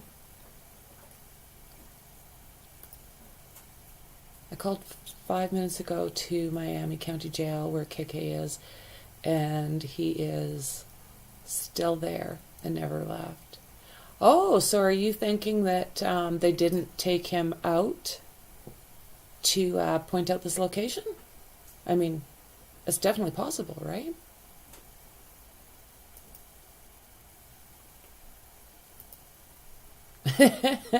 Maxie, I'm going to have to deep dive. These cases, I tell you what, there's a reason I work on them 24/7, and I still miss a lot. Okay, let's go back to Vinnie Politan. Releasing information that is impeding their investigation. So there's a friction there. And a lot of times that friction plays out early on in an investigation, right? When police are first investigating the case, and you know how critical those first 48 hours are. But then when the case gets a little bit older, you know, sometimes you think about, well, what's going on here? Why hasn't this case been solved? And many times, that's when the media kind of dives in a little deeper, gets a little more aggressive. And sometimes you see that ends up resulting in new information uncovered, eyes opened, and sometimes people get arrested. Let's talk about the story that we're talking about tonight. It's about two young girls, Abby and Libby. They're two good friends. But it's been 5 long years now, and we don't have an answer as to what happened and how they were murdered and who is responsible. So take a look. We have some video, some images of Abby and Libby. Again, I said, great friends, did things together, just normal teenage girls. But on February 13th, 2017, they went walking on a trail dropped off by Libby's sister near the Monon High Bridge in the town of Delphi, Indiana. On the 13th, they were supposed to be picked up by Libby's dad around 3 o'clock in the evening. I have done a couple videos on Abby and Libby, so feel free to go through there and see if there's anything that you're interested in. It's just one of those cases that you cannot, you fall in love with these little girls and you want revenge, basically. Like, what the hell? Back off our kids. In the afternoon, they didn't show up. The family knew something was wrong. They were searching. They called police in. And then, unfortunately, the next day around noon, their bodies were discovered. Now, during the course of this investigation, police have held all their information very close, very tight, not releasing things, releasing little tiny slivers of information. One of those little slivers is a video of the suspect. Let's take a look at that cell phone video. Libby actually recorded this on her cell phone. And we've been looking at this video for a few years now, wondering who is this guy? And how is it that we have not been able to identify him? Someone who knows him, I would think, would be able to recognize him. Delphi, not a big town, folks. Not a big town whatsoever. Then, after they released the video, they released a little piece of audio to see if anyone would recognize the voice. Let's take a listen.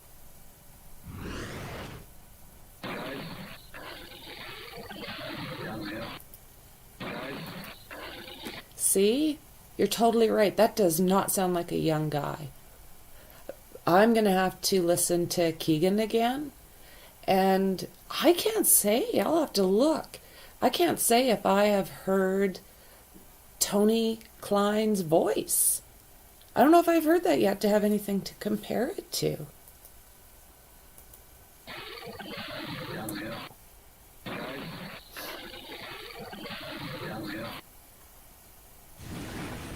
Down the hill. Down the hill. That's where they ended up going. That's where they were found, down the hill. Then there were some sketches released as well. Well, we've got to, I always wondered about this. Why are we releasing sketches if we've got an actual video? I didn't understand that. But there were two separate sketches that looked nothing alike that were released. And I asked Abby's mom about it. Take a listen. Says Indiana State Police noted when they produced the second sketch that, well, they felt like the first one was important, so was the second, and that we need to spend as much time focusing on the second one as we did the first one for obvious reasons. It felt like we knew who the first. Okay, guys, what do you think of this?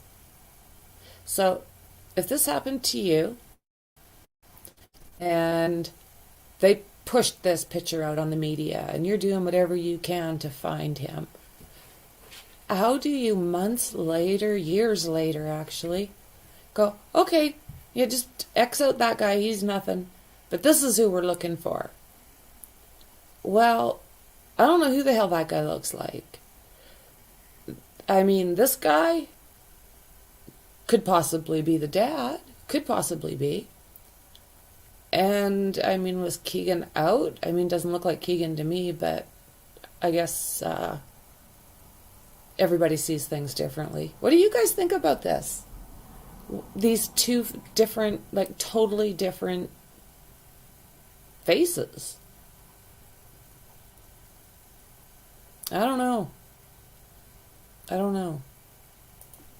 First person the sketch was, and now it was time to focus on the other person that we didn't know who was out there that day. So I believe they noted that, and that's what we need to press forward with. So a lot of confusion in this case. There's been a lot because little pieces of information, not a lot of explanation, but I understand. We're the media. We want the answers. We want to get the story. Investigators want to solve the case. And they're holding back things for investigative purposes. Okay? But it's been 5 years. That's where we are. Let me bring in my guests joining me tonight, if I can. Joining me in studio, Court TV anchor Ashley Wilcott, who has spent time in Delphi. Thanks so much, Judge. Great to see you. Also with us, a couple of podcasters joining us tonight in Indianapolis, Indiana. Podcasters of the Murder Street podcast, Anya Kane and Kevin Greenlee are with us. We just can't put them up on the screen yet, but we'll get to them in just a second. Let me begin with you, Judge. Thanks for having me. Great to see you in person. You were there. Tell me about your trip to Delphi, what you saw, what sort of struck you about the case. Listen, Benny, 3 years. 3 years after they disappeared, still no answers in spite of the video, the pictures, the sketches, the audio that you referenced. So we went to Delphi, and I'm going to say this, a quaint, beautiful place. It was beginning of March 2020, so it was cold. But it was a beautiful blue sky. It was sunny. This is a picture. Now, you cross the big bridge, the Monan Bridge that you referenced, and as soon as you cross the bridge, the trailhead starts. And this are people that I was with walking the trailhead exactly where these girls walked. This is what it looked like if you look down to the right. Beautiful, beautiful. But what do you not see in these pictures? People. And everyone I spoke to said before this happened, there were people, Vinny, even on cold days. If the sun was out, the people were out. When we were there, noon. Yeah, you see, and that's exactly what has happened, is a place that was full of people getting some fresh air, getting out in nature. it's left a stain on the area. It's amazing what one action can cause a ripple effect like it does. People might be out on lunch. Nobody was walking. Nobody. It was eerie. It was quiet. It was not what people said it was like before these two girls were murdered. It was creepy. It was creepy, and we walked and it was quiet. You could hear everything. There was no traffic on the interstate. There was no one in the woods. The further you walked, the quieter it got. And you look around, in that time of year, it's the same time of year as when they were murdered. No leaves on the trees. Pretty barren, so you could see all the way down the hill like that picture just showed. You could see forever in front of you because it wasn't as if the trees were covered with leaves like they would be at a different time of year. So all I could think were two things. Number one, this has affected this community to an extent that they don't even use a beautiful park because of what happened there and the tragedy. But number two, Vinny, how did someone not see something?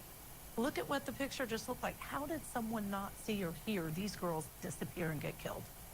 Yeah, especially if there's other folks there. That's beautiful, eh? They put this, there's one at the beginning of the bridge. I don't know if it's still there, but they had one at the beginning of the bridge, and they also had one at the beginning of the trailhead where they got dropped off. And as you referenced, at that time, it was much more popular. It was February, maybe it was a little bit colder on that particular day, on the 13th. Are you shocked we're here in 2022 now, and still no one has been held responsible? Absolutely. I was shocked 3 years ago. It's why I went on my own dime to this place, because I couldn't believe it. And then you saw a little picture of a memorial, and that's where, if we walk down the path that there was the picture of, you get to where two paths merge. And right at that corner, before you get to the bridge that this audio was taken on, or the video rather, that's where that memorial was. And there's a picture of the map and exactly where you can follow the trail. And Vinny, how can this not be solved? How can this not be solved? I thought this 3 years ago. Are you kidding me? How many times do you have a teenager murdered who must think, I'm in trouble? This is a bad guy. I better make sure my phone's on and get a video and an audio, and we still haven't caught them. And we haven't. Oh, let's get to the bottom of what we do know tonight, and a lot has to do with our two guests joining us now in Indianapolis. Podcasters from Murder Street, incredible podcast. Make sure you check it out. Every detail, every bit of information, this case is in that podcast. Kevin Greenlee and Anya Kane, great to see you again tonight. Let me start here. You've uncovered this new warrant. Tell me in general how you got or maybe you can't reveal how you got your hands on the warrant, but you got the warrant. Where's this warrant? Is this warrant an FBI warrant? Yes. Thanks so much for having us on. This is a warrant that was written up by an FBI agent out of the area around Chicago. And we can't talk about how we got it, but basically it's new information to the public, but it's actually quite an old warrant. This was written up in March of 2017, so a month after the murders. Let me put up on the screen a little bit from this. And again, we've got with us Anya Kane, Kevin Greenlee from the Murder Sheet podcast. This is what they got. And it says on it that LG and AW were found dead with wounds caused by a blank weapon on the property owned by Ronald Logan. The location of the crime scene is approximately 1,400 feet from Logan's residence. Now, tell me a little bit about that. The location of the crime scene versus where Ronald Logan lives. Like, how would you get from Logan's house to where this all is? The bodies were found basically about 1,400 feet from his back door. And of course, if you have a couple of dead bodies found on your property, the police are going to get interested. And so they were interested in Logan. And there were a couple of other reasons why they were interested in him at that time, including the fact that he had a history of committing domestic violence against his adult female partners, and also that during the time of the murders, he actually lied about his whereabouts. Oh, that's a little bit of a problem. Slight problem there on that one. Let me put up on the screen some more information we have from what you uncovered here. You've got, it also appeared that the girl Yeah, you see, he also bullshitted his way through a few different interviews. So, you cannot trust him. So it's taking a while for him to crack. I'm fairly surprised. I mean, I would have thought that he would have been crying and sucking his thumb a little while ago and spilling, but I don't know. There's so many possibilities. I have a hard time guessing because there are so many scenarios that could be possible. Those bodies were moved and staged. There was no visible signs of a struggle or a fight. And then that final one, to me, this is the one that's got my head exploding tonight. On March 12, 2017, Blank explained in an interview to law enforcement that Logan called him on the morning of February 14, 2017, and asked him to provide the alibi for Logan's drive to the aquarium in Lafayette. This phone call was made prior to law enforcement's discovery of Libby and Abby's deceased bodies. Am I reading this right? That according to this warrant, he's calling someone for an alibi before anyone knows there's a murder? That's correct. One thing that Yeah, that's just sketchy. There's not any other way to really put it, but that's really sketchy. that's interesting about Mr. Logan is that he was on probation at the time of the murders. So he was not supposed to be driving, and he was that day. So it's one of those things. It's certainly and rightfully attracted the interest of law enforcement at the time, but there's also an alternate explanation that he possibly was trying to get out of something or get ahead of something without necessarily being aware of how serious this situation was involving these two girls.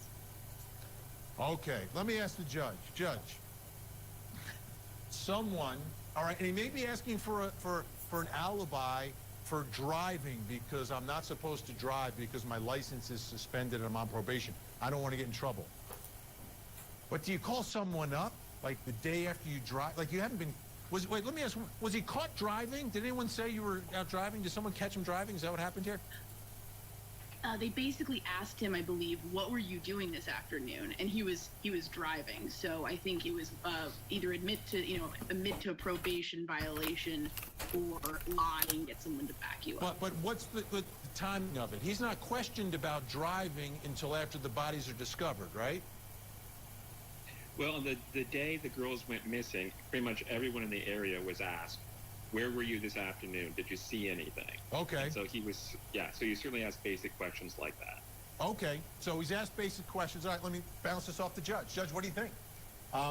If you're illegally driving a car that's suspended, could get in trouble, right? Judge could throw you in the can for that, violating your probation. Does that make sense, that he's getting the alibi?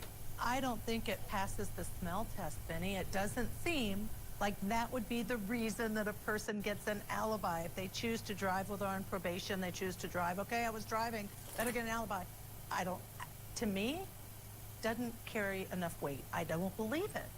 Yeah, but there's always a little explanation, right? Okay, Kevin, Anya, staying with us throughout the hour here.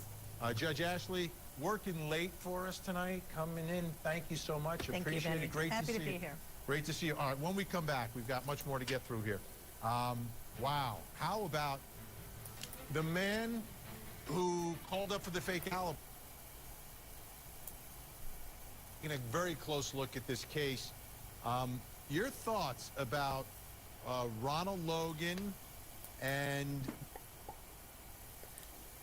So this is a good interview, isn't it? You learn lots. I thought I'd pop over and see what you guys are thinking. Hi, Bonnie. Hi, Anita. Hello, Boston. Welcome, welcome, everybody. Nice to see you. So, what are you guys thinking about this? Okay, I'm gonna go up here a little bit. That's true.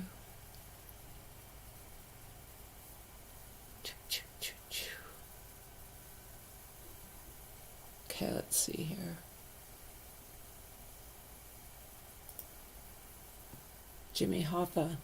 They were only speaking to the killers during that press conference. They already knew who it was. Trust me.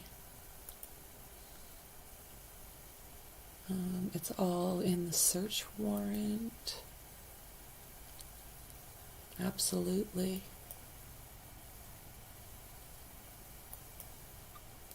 Yeah, Dave. Nobody knew the property better than Ron Logan. So with that said, what do you think about Ron Logan as a suspect?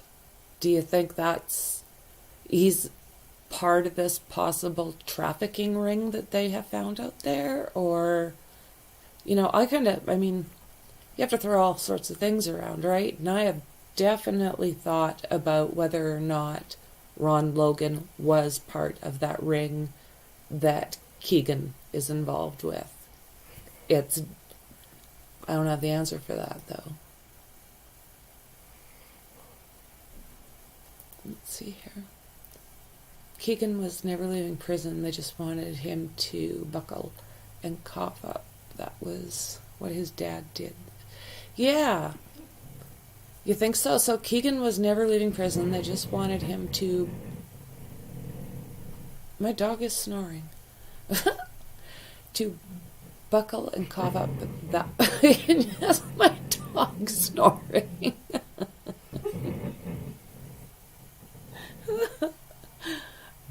Okay.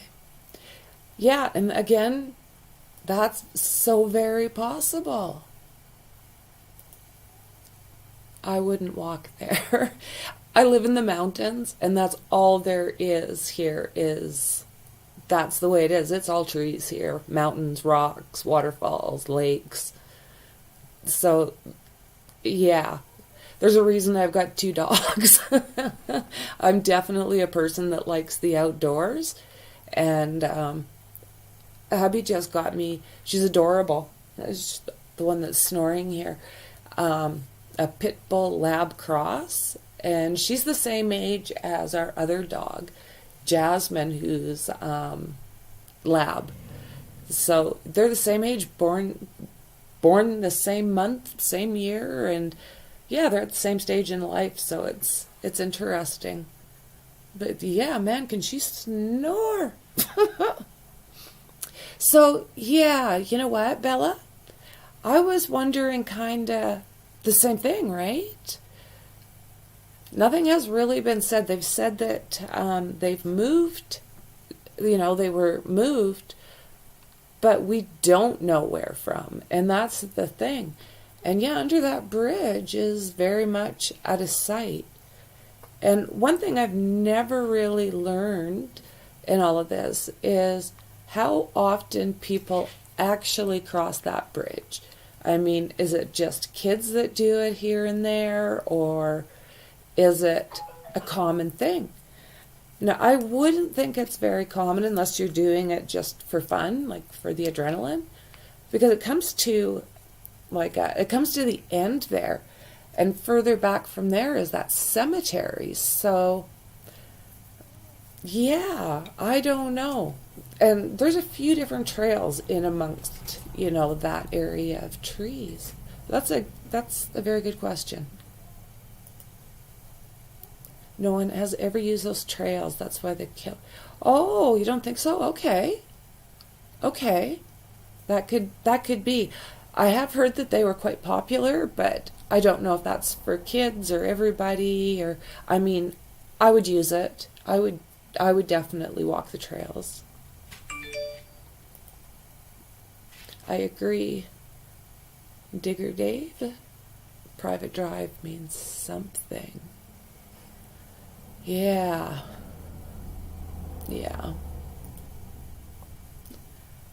Jimmy Hoff, I think I agree, but someone else from the crew was there too. And this is the thing. Was it done alone, or I really don't know the answer. Like I say, at times I'm very much thinking, yep, it's two people, it has to be. And then another part of me goes, well, no, because of this. But yeah, that person, I'm so far back on chat, I'm sorry. Let's see here. Ron Logan died because he wasn't supposed to be driving when he had DUI. That's right. You see, he was not supposed to be driving. Oh my goodness. Yeah, you know, these cases, what the hell did I just do? Huh. Okay. Let's do this again. The video that we see, Ronald Logan, what he looks like, it's his property. And you've got investigators here saying there are consistencies in his general build and the build of the person in the video. Well, yes, exactly, Vinny. Where the FBI agent says there's consistency with this build, we can go on a step further and say that the actual jacket that he's worn 2 days later during the interview is very similar, if not the exact jacket, and that ball cap has even the same dimples across the top, that if you didn't know better, you'd say that this is indeed this individual being video recorded, but law enforcement hasn't come out and said that. They just said this is the suspect, but looking the two, comparing the two side by side, it looks like the exact same person. You just don't have the visual clarity with the Snapchat video that you have with the reporter recording. Anya Kane, Kevin Greenlee, your thoughts, and what have you uncovered about Ronald Logan, the way he looks, his physical attributes, right? We're looking for this guy in the video. Are there things that you've noticed or picked up that are either consistent or inconsistent with that being a match? One thing we can say is that some of his people who knew him basically said to law enforcement in the warrant that they felt that the bridge guy, so to speak, looked like Ron Logan. So there was some... Okay, so what do you guys think? I'll just go back a little bit so we can watch him walk a little. There we go. Some of his people who knew Look at him that. basically said to law enforcement that they felt that the bridge guy, so to speak, looked like Ron Logan. Absolutely. So there was Walks some like him, I would say. feeling among people who knew him that it could be him. So what do you guys think? Like, oh. To me it looks like, okay, kind of hat that he would wear. And I think he walks the same. I'm just undecided if he limps or not.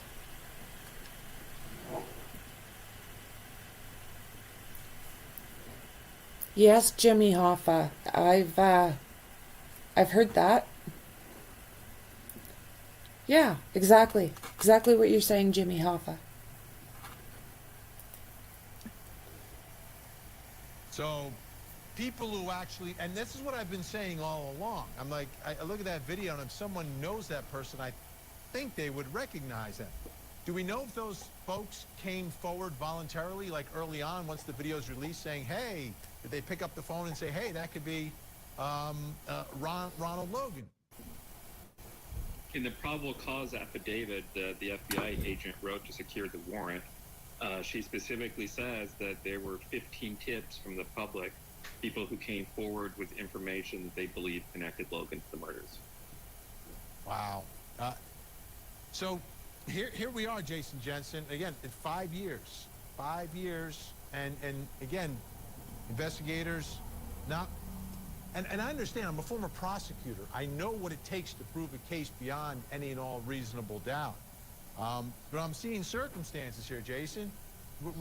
Someone looking to make up an alibi, looking for a fake alibi. Yeah, he's got another argument for it. But then it's his property, 1,400 feet from his backyard.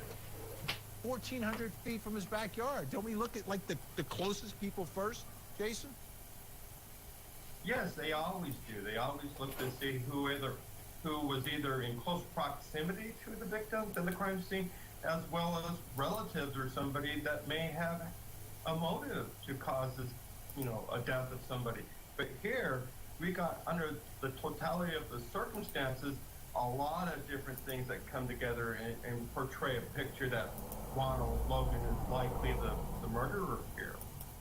Let me ask you, Anya, the video that they released, is there, I presume there's a much longer video, and they've just released a little piece of it. What do we know about that, and what do we know about the way the man on the bridge is walking? So many people have talked about that through the years. Is it an optical illusion because it's a short video that we're looping, or is there something to the way he walks? Yeah, that's a great question. I know that it is a longer recording that they have from Libby's phone. It's about 53 seconds long, and the conversation, the guys down the hill, happens at the end of that video. So in terms of how he's moving, people have speculated that a lot. Some people think he looks like he's limping. Others look like it's a unusual gait, perhaps. One thing that, if you've actually been to the site, it's a terrifying bridge. Basically, it looks like it would be difficult to walk on. It's very spaced out. It's very high up. It looks like it's rotting. And so I've always wondered if this was a person who was unaccustomed to being up there and maybe just a little bit nervous. I will note that Mr. Logan was in his 70s at the time of the murders. So that has made some people wonder, is a man in his 70s. So, yeah.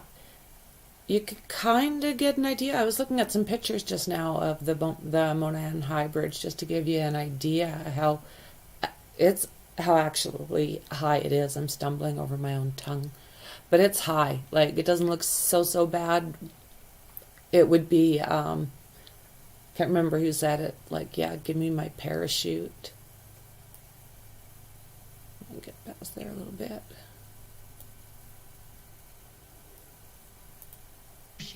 You guys are relentless, and kudos to you, because every case deserves relentless. And thank you for uncovering this amongst all the other earlier stuff that you've uncovered. But, man, 15 calls to the tip line. I had that noted as well. That cannot be ignored. Roll this in or roll this out and move on. Oh, there we go. So, yeah, Ron Logan. I don't know what you guys think about this. They thought pretty seriously at first that he had something to do with this. But now, didn't they just say on something earlier that we watched that they do have DNA? So this is where I'm a little bit confused. If they do have DNA, what's going on with identifying the guy that did this, or guys? It's confusing. Yeah, I'm a former prosecutor. You know that, Erica. Ronald, if they arrest someone else, Ronald Logan is the reasonable doubt in that case. He becomes what the case is all about, from the defense perspective, obviously. Let's take a listen to hear. This is Sergeant Jeremy Pierce from the Indiana State Police talking about now that other twist that has me more confused than anything in this case. It all has to do with the guy named Anthony Schatz. While investigating the murders of Abigail Williams and Liberty German, detectives with the Carroll County Sheriff's Office and the Indiana State Police have uncovered an online profile named Anthony Schatz. This profile was being used from 2016 to 2017 on social media applications, including but not limited to Snapchat and Instagram. The fictitious Anthony Schatz profile used images of... Okay. Like, really? Oh my goodness. So not Keegan. a known male model and portrayed himself as being extremely wealthy and owning numerous sports cars. The creator of the fictitious profile used this information while communicating. Like, he was using all of this stuff to catfish. Like, juvenile females to solicit nude images, obtain their address, and attempt to meet with them. Detectives are seeking information about the person who created the Anthony Schatz profile. Investigators would like any individual who communicated, met, or... So yeah, the guy obviously did come forward, and he's a cop now. I'm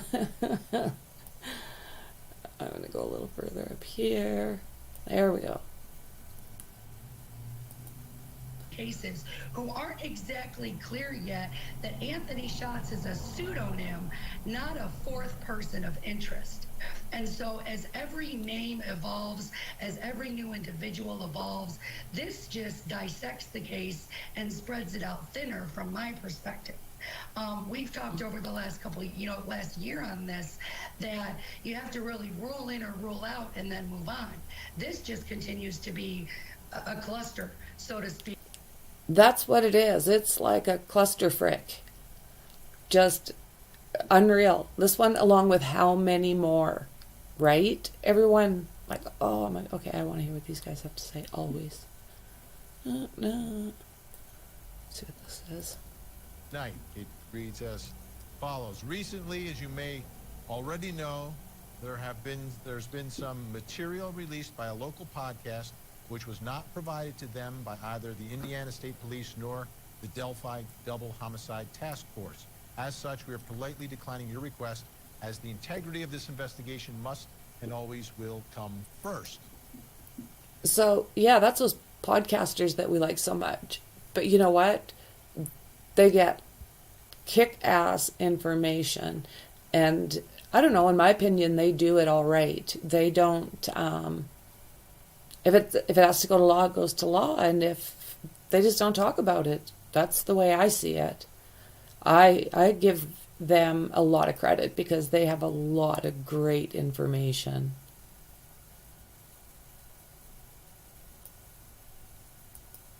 Don't go away just because you don't communicate with the public. If you want people to back down and stop asking questions, give us something to work from. Give us something to understand. Right now, there are a lot of open questions, and there are not a lot of answers. And until we get those, people are going to try to solve this case in the court of public opinion. That's just how it is. Jason Jensen, I'll give you the final word tonight on this case.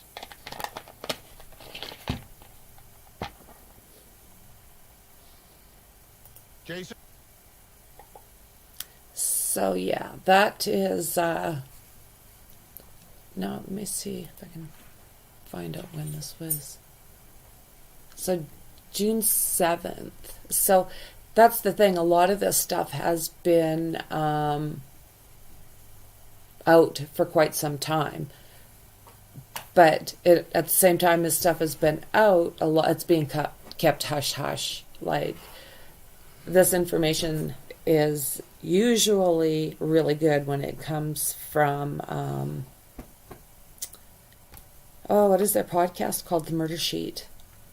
They cover their butts. They do their due diligence. I think they're quite awesome. So we'll jump off here. And I only got a little bit more to go through. I didn't realize how long we'd been on here.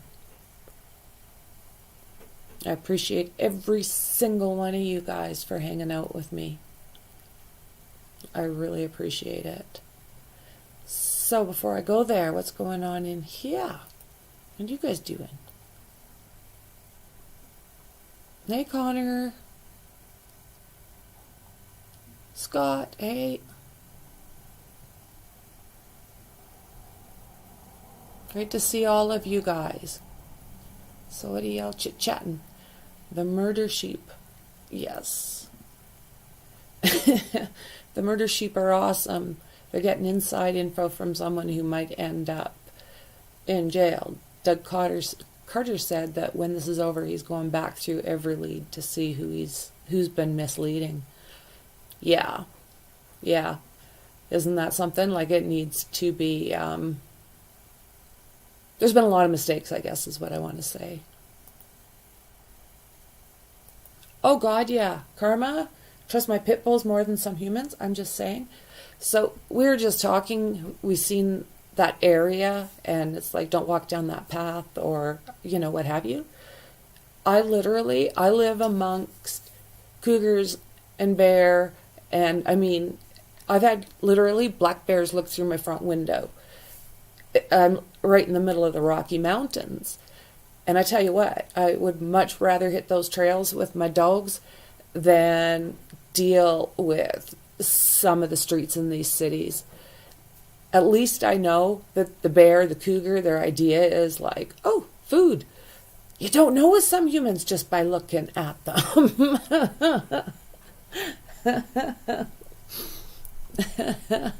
Oh, hey, Scott. Nice to have you, let me tell you. It's awesome. So let's see here. Almost dinner time. Subway tonight. Yay! Let me see here. Mexi, Jimmy, to his credit, if I came up as a suspect or a POI, I would voluntarily give a statement, show up every day, just ask. Yes, right? 100%. 100%. Is it Bella? Oh my goodness. Well, you guys have just been awesome. Just been awesome. So I think what I'll do is I'm going to jump off here soon, but before I do that, I just want to show you that bridge, that Monan High Bridge. I come on almost every day. So yeah, hit that notification and we can chit chat. Okay, there we go, the Monan High Bridge. Okay, here's some of them. Dun, dun, dun. And don't I have the world's best mods? Thank you ever so much, guys. I'm very fortunate. So this is giving it, I think that's absolutely stunning. But that gives you an idea.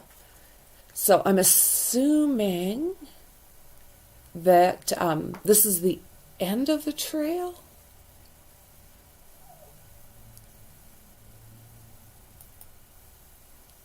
Let's see here. No, don't wanna.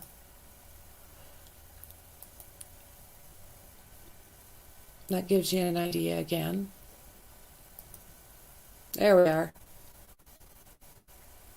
Yeah, and Libby would just like zip around in there.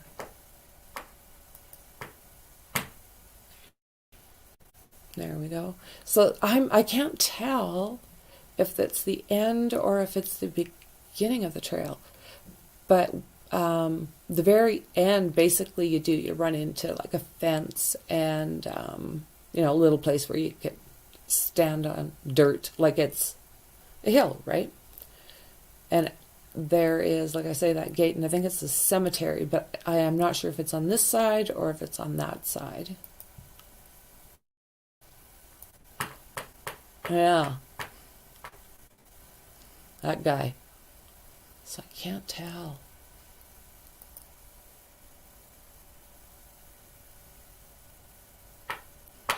I'll have to check again, but I thought I seen at one point where they had redone it. And see, it's missing ties. The water looks nasty. See, look at this, right?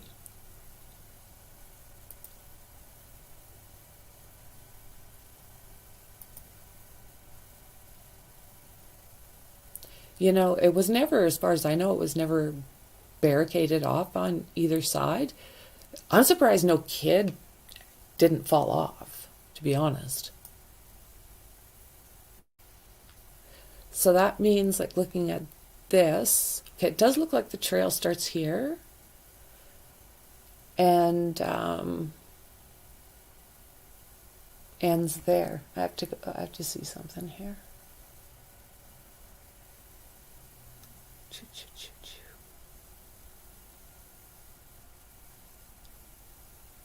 Where is my chat? On the other one.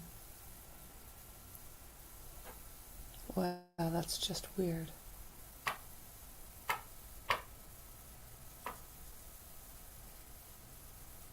Sorry guys, just I jump out of that on my... Okay, so yeah. That's the Monon High Bridge. And like I said, it used to be really well used. It doesn't sound like as much now, but they've fixed it up. I don't know, like I'm sure this one has been fixed up. I'm sure I've seen a picture of it, but I'm not seeing anything through the search. Look at how long it is. Okay, I'm going to try this here. Let's see if I can get back in. Try this. I kicked myself out. And there we go. Yay. Okay, sorry. So when Libby took that picture of Abby on the bridge, it was taken from one of these platforms. Kind of gives you an idea.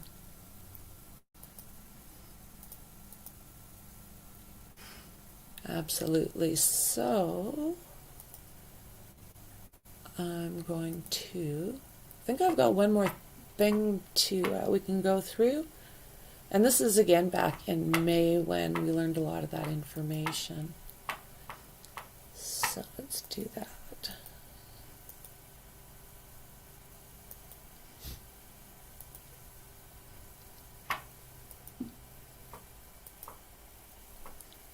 Okay, so this is going to be just a fast video that this is Becky Patty and this is Kelsey German.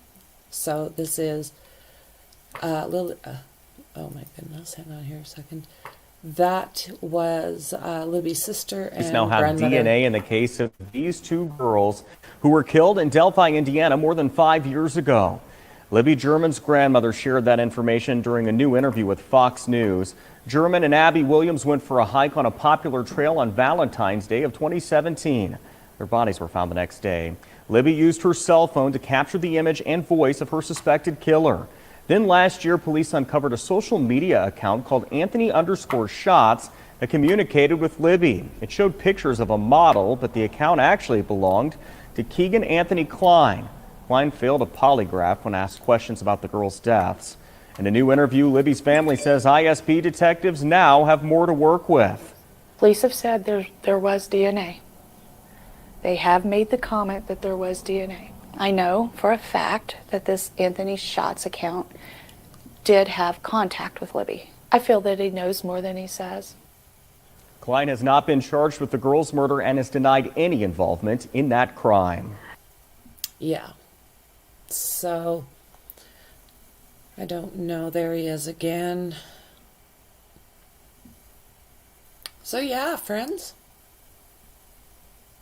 I think that's what we've got. I do believe. my voice is going, so okay. I think that's what I've got. Thank you so much.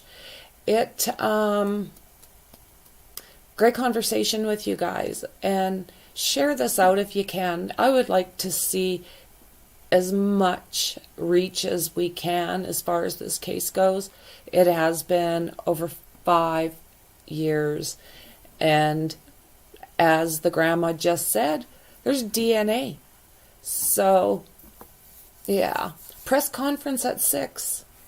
Tell me, Scott, what are you talking about? Thank you guys for spending this time with me. I want to know what conference is at 6. Oh my goodness. Okay, let's see.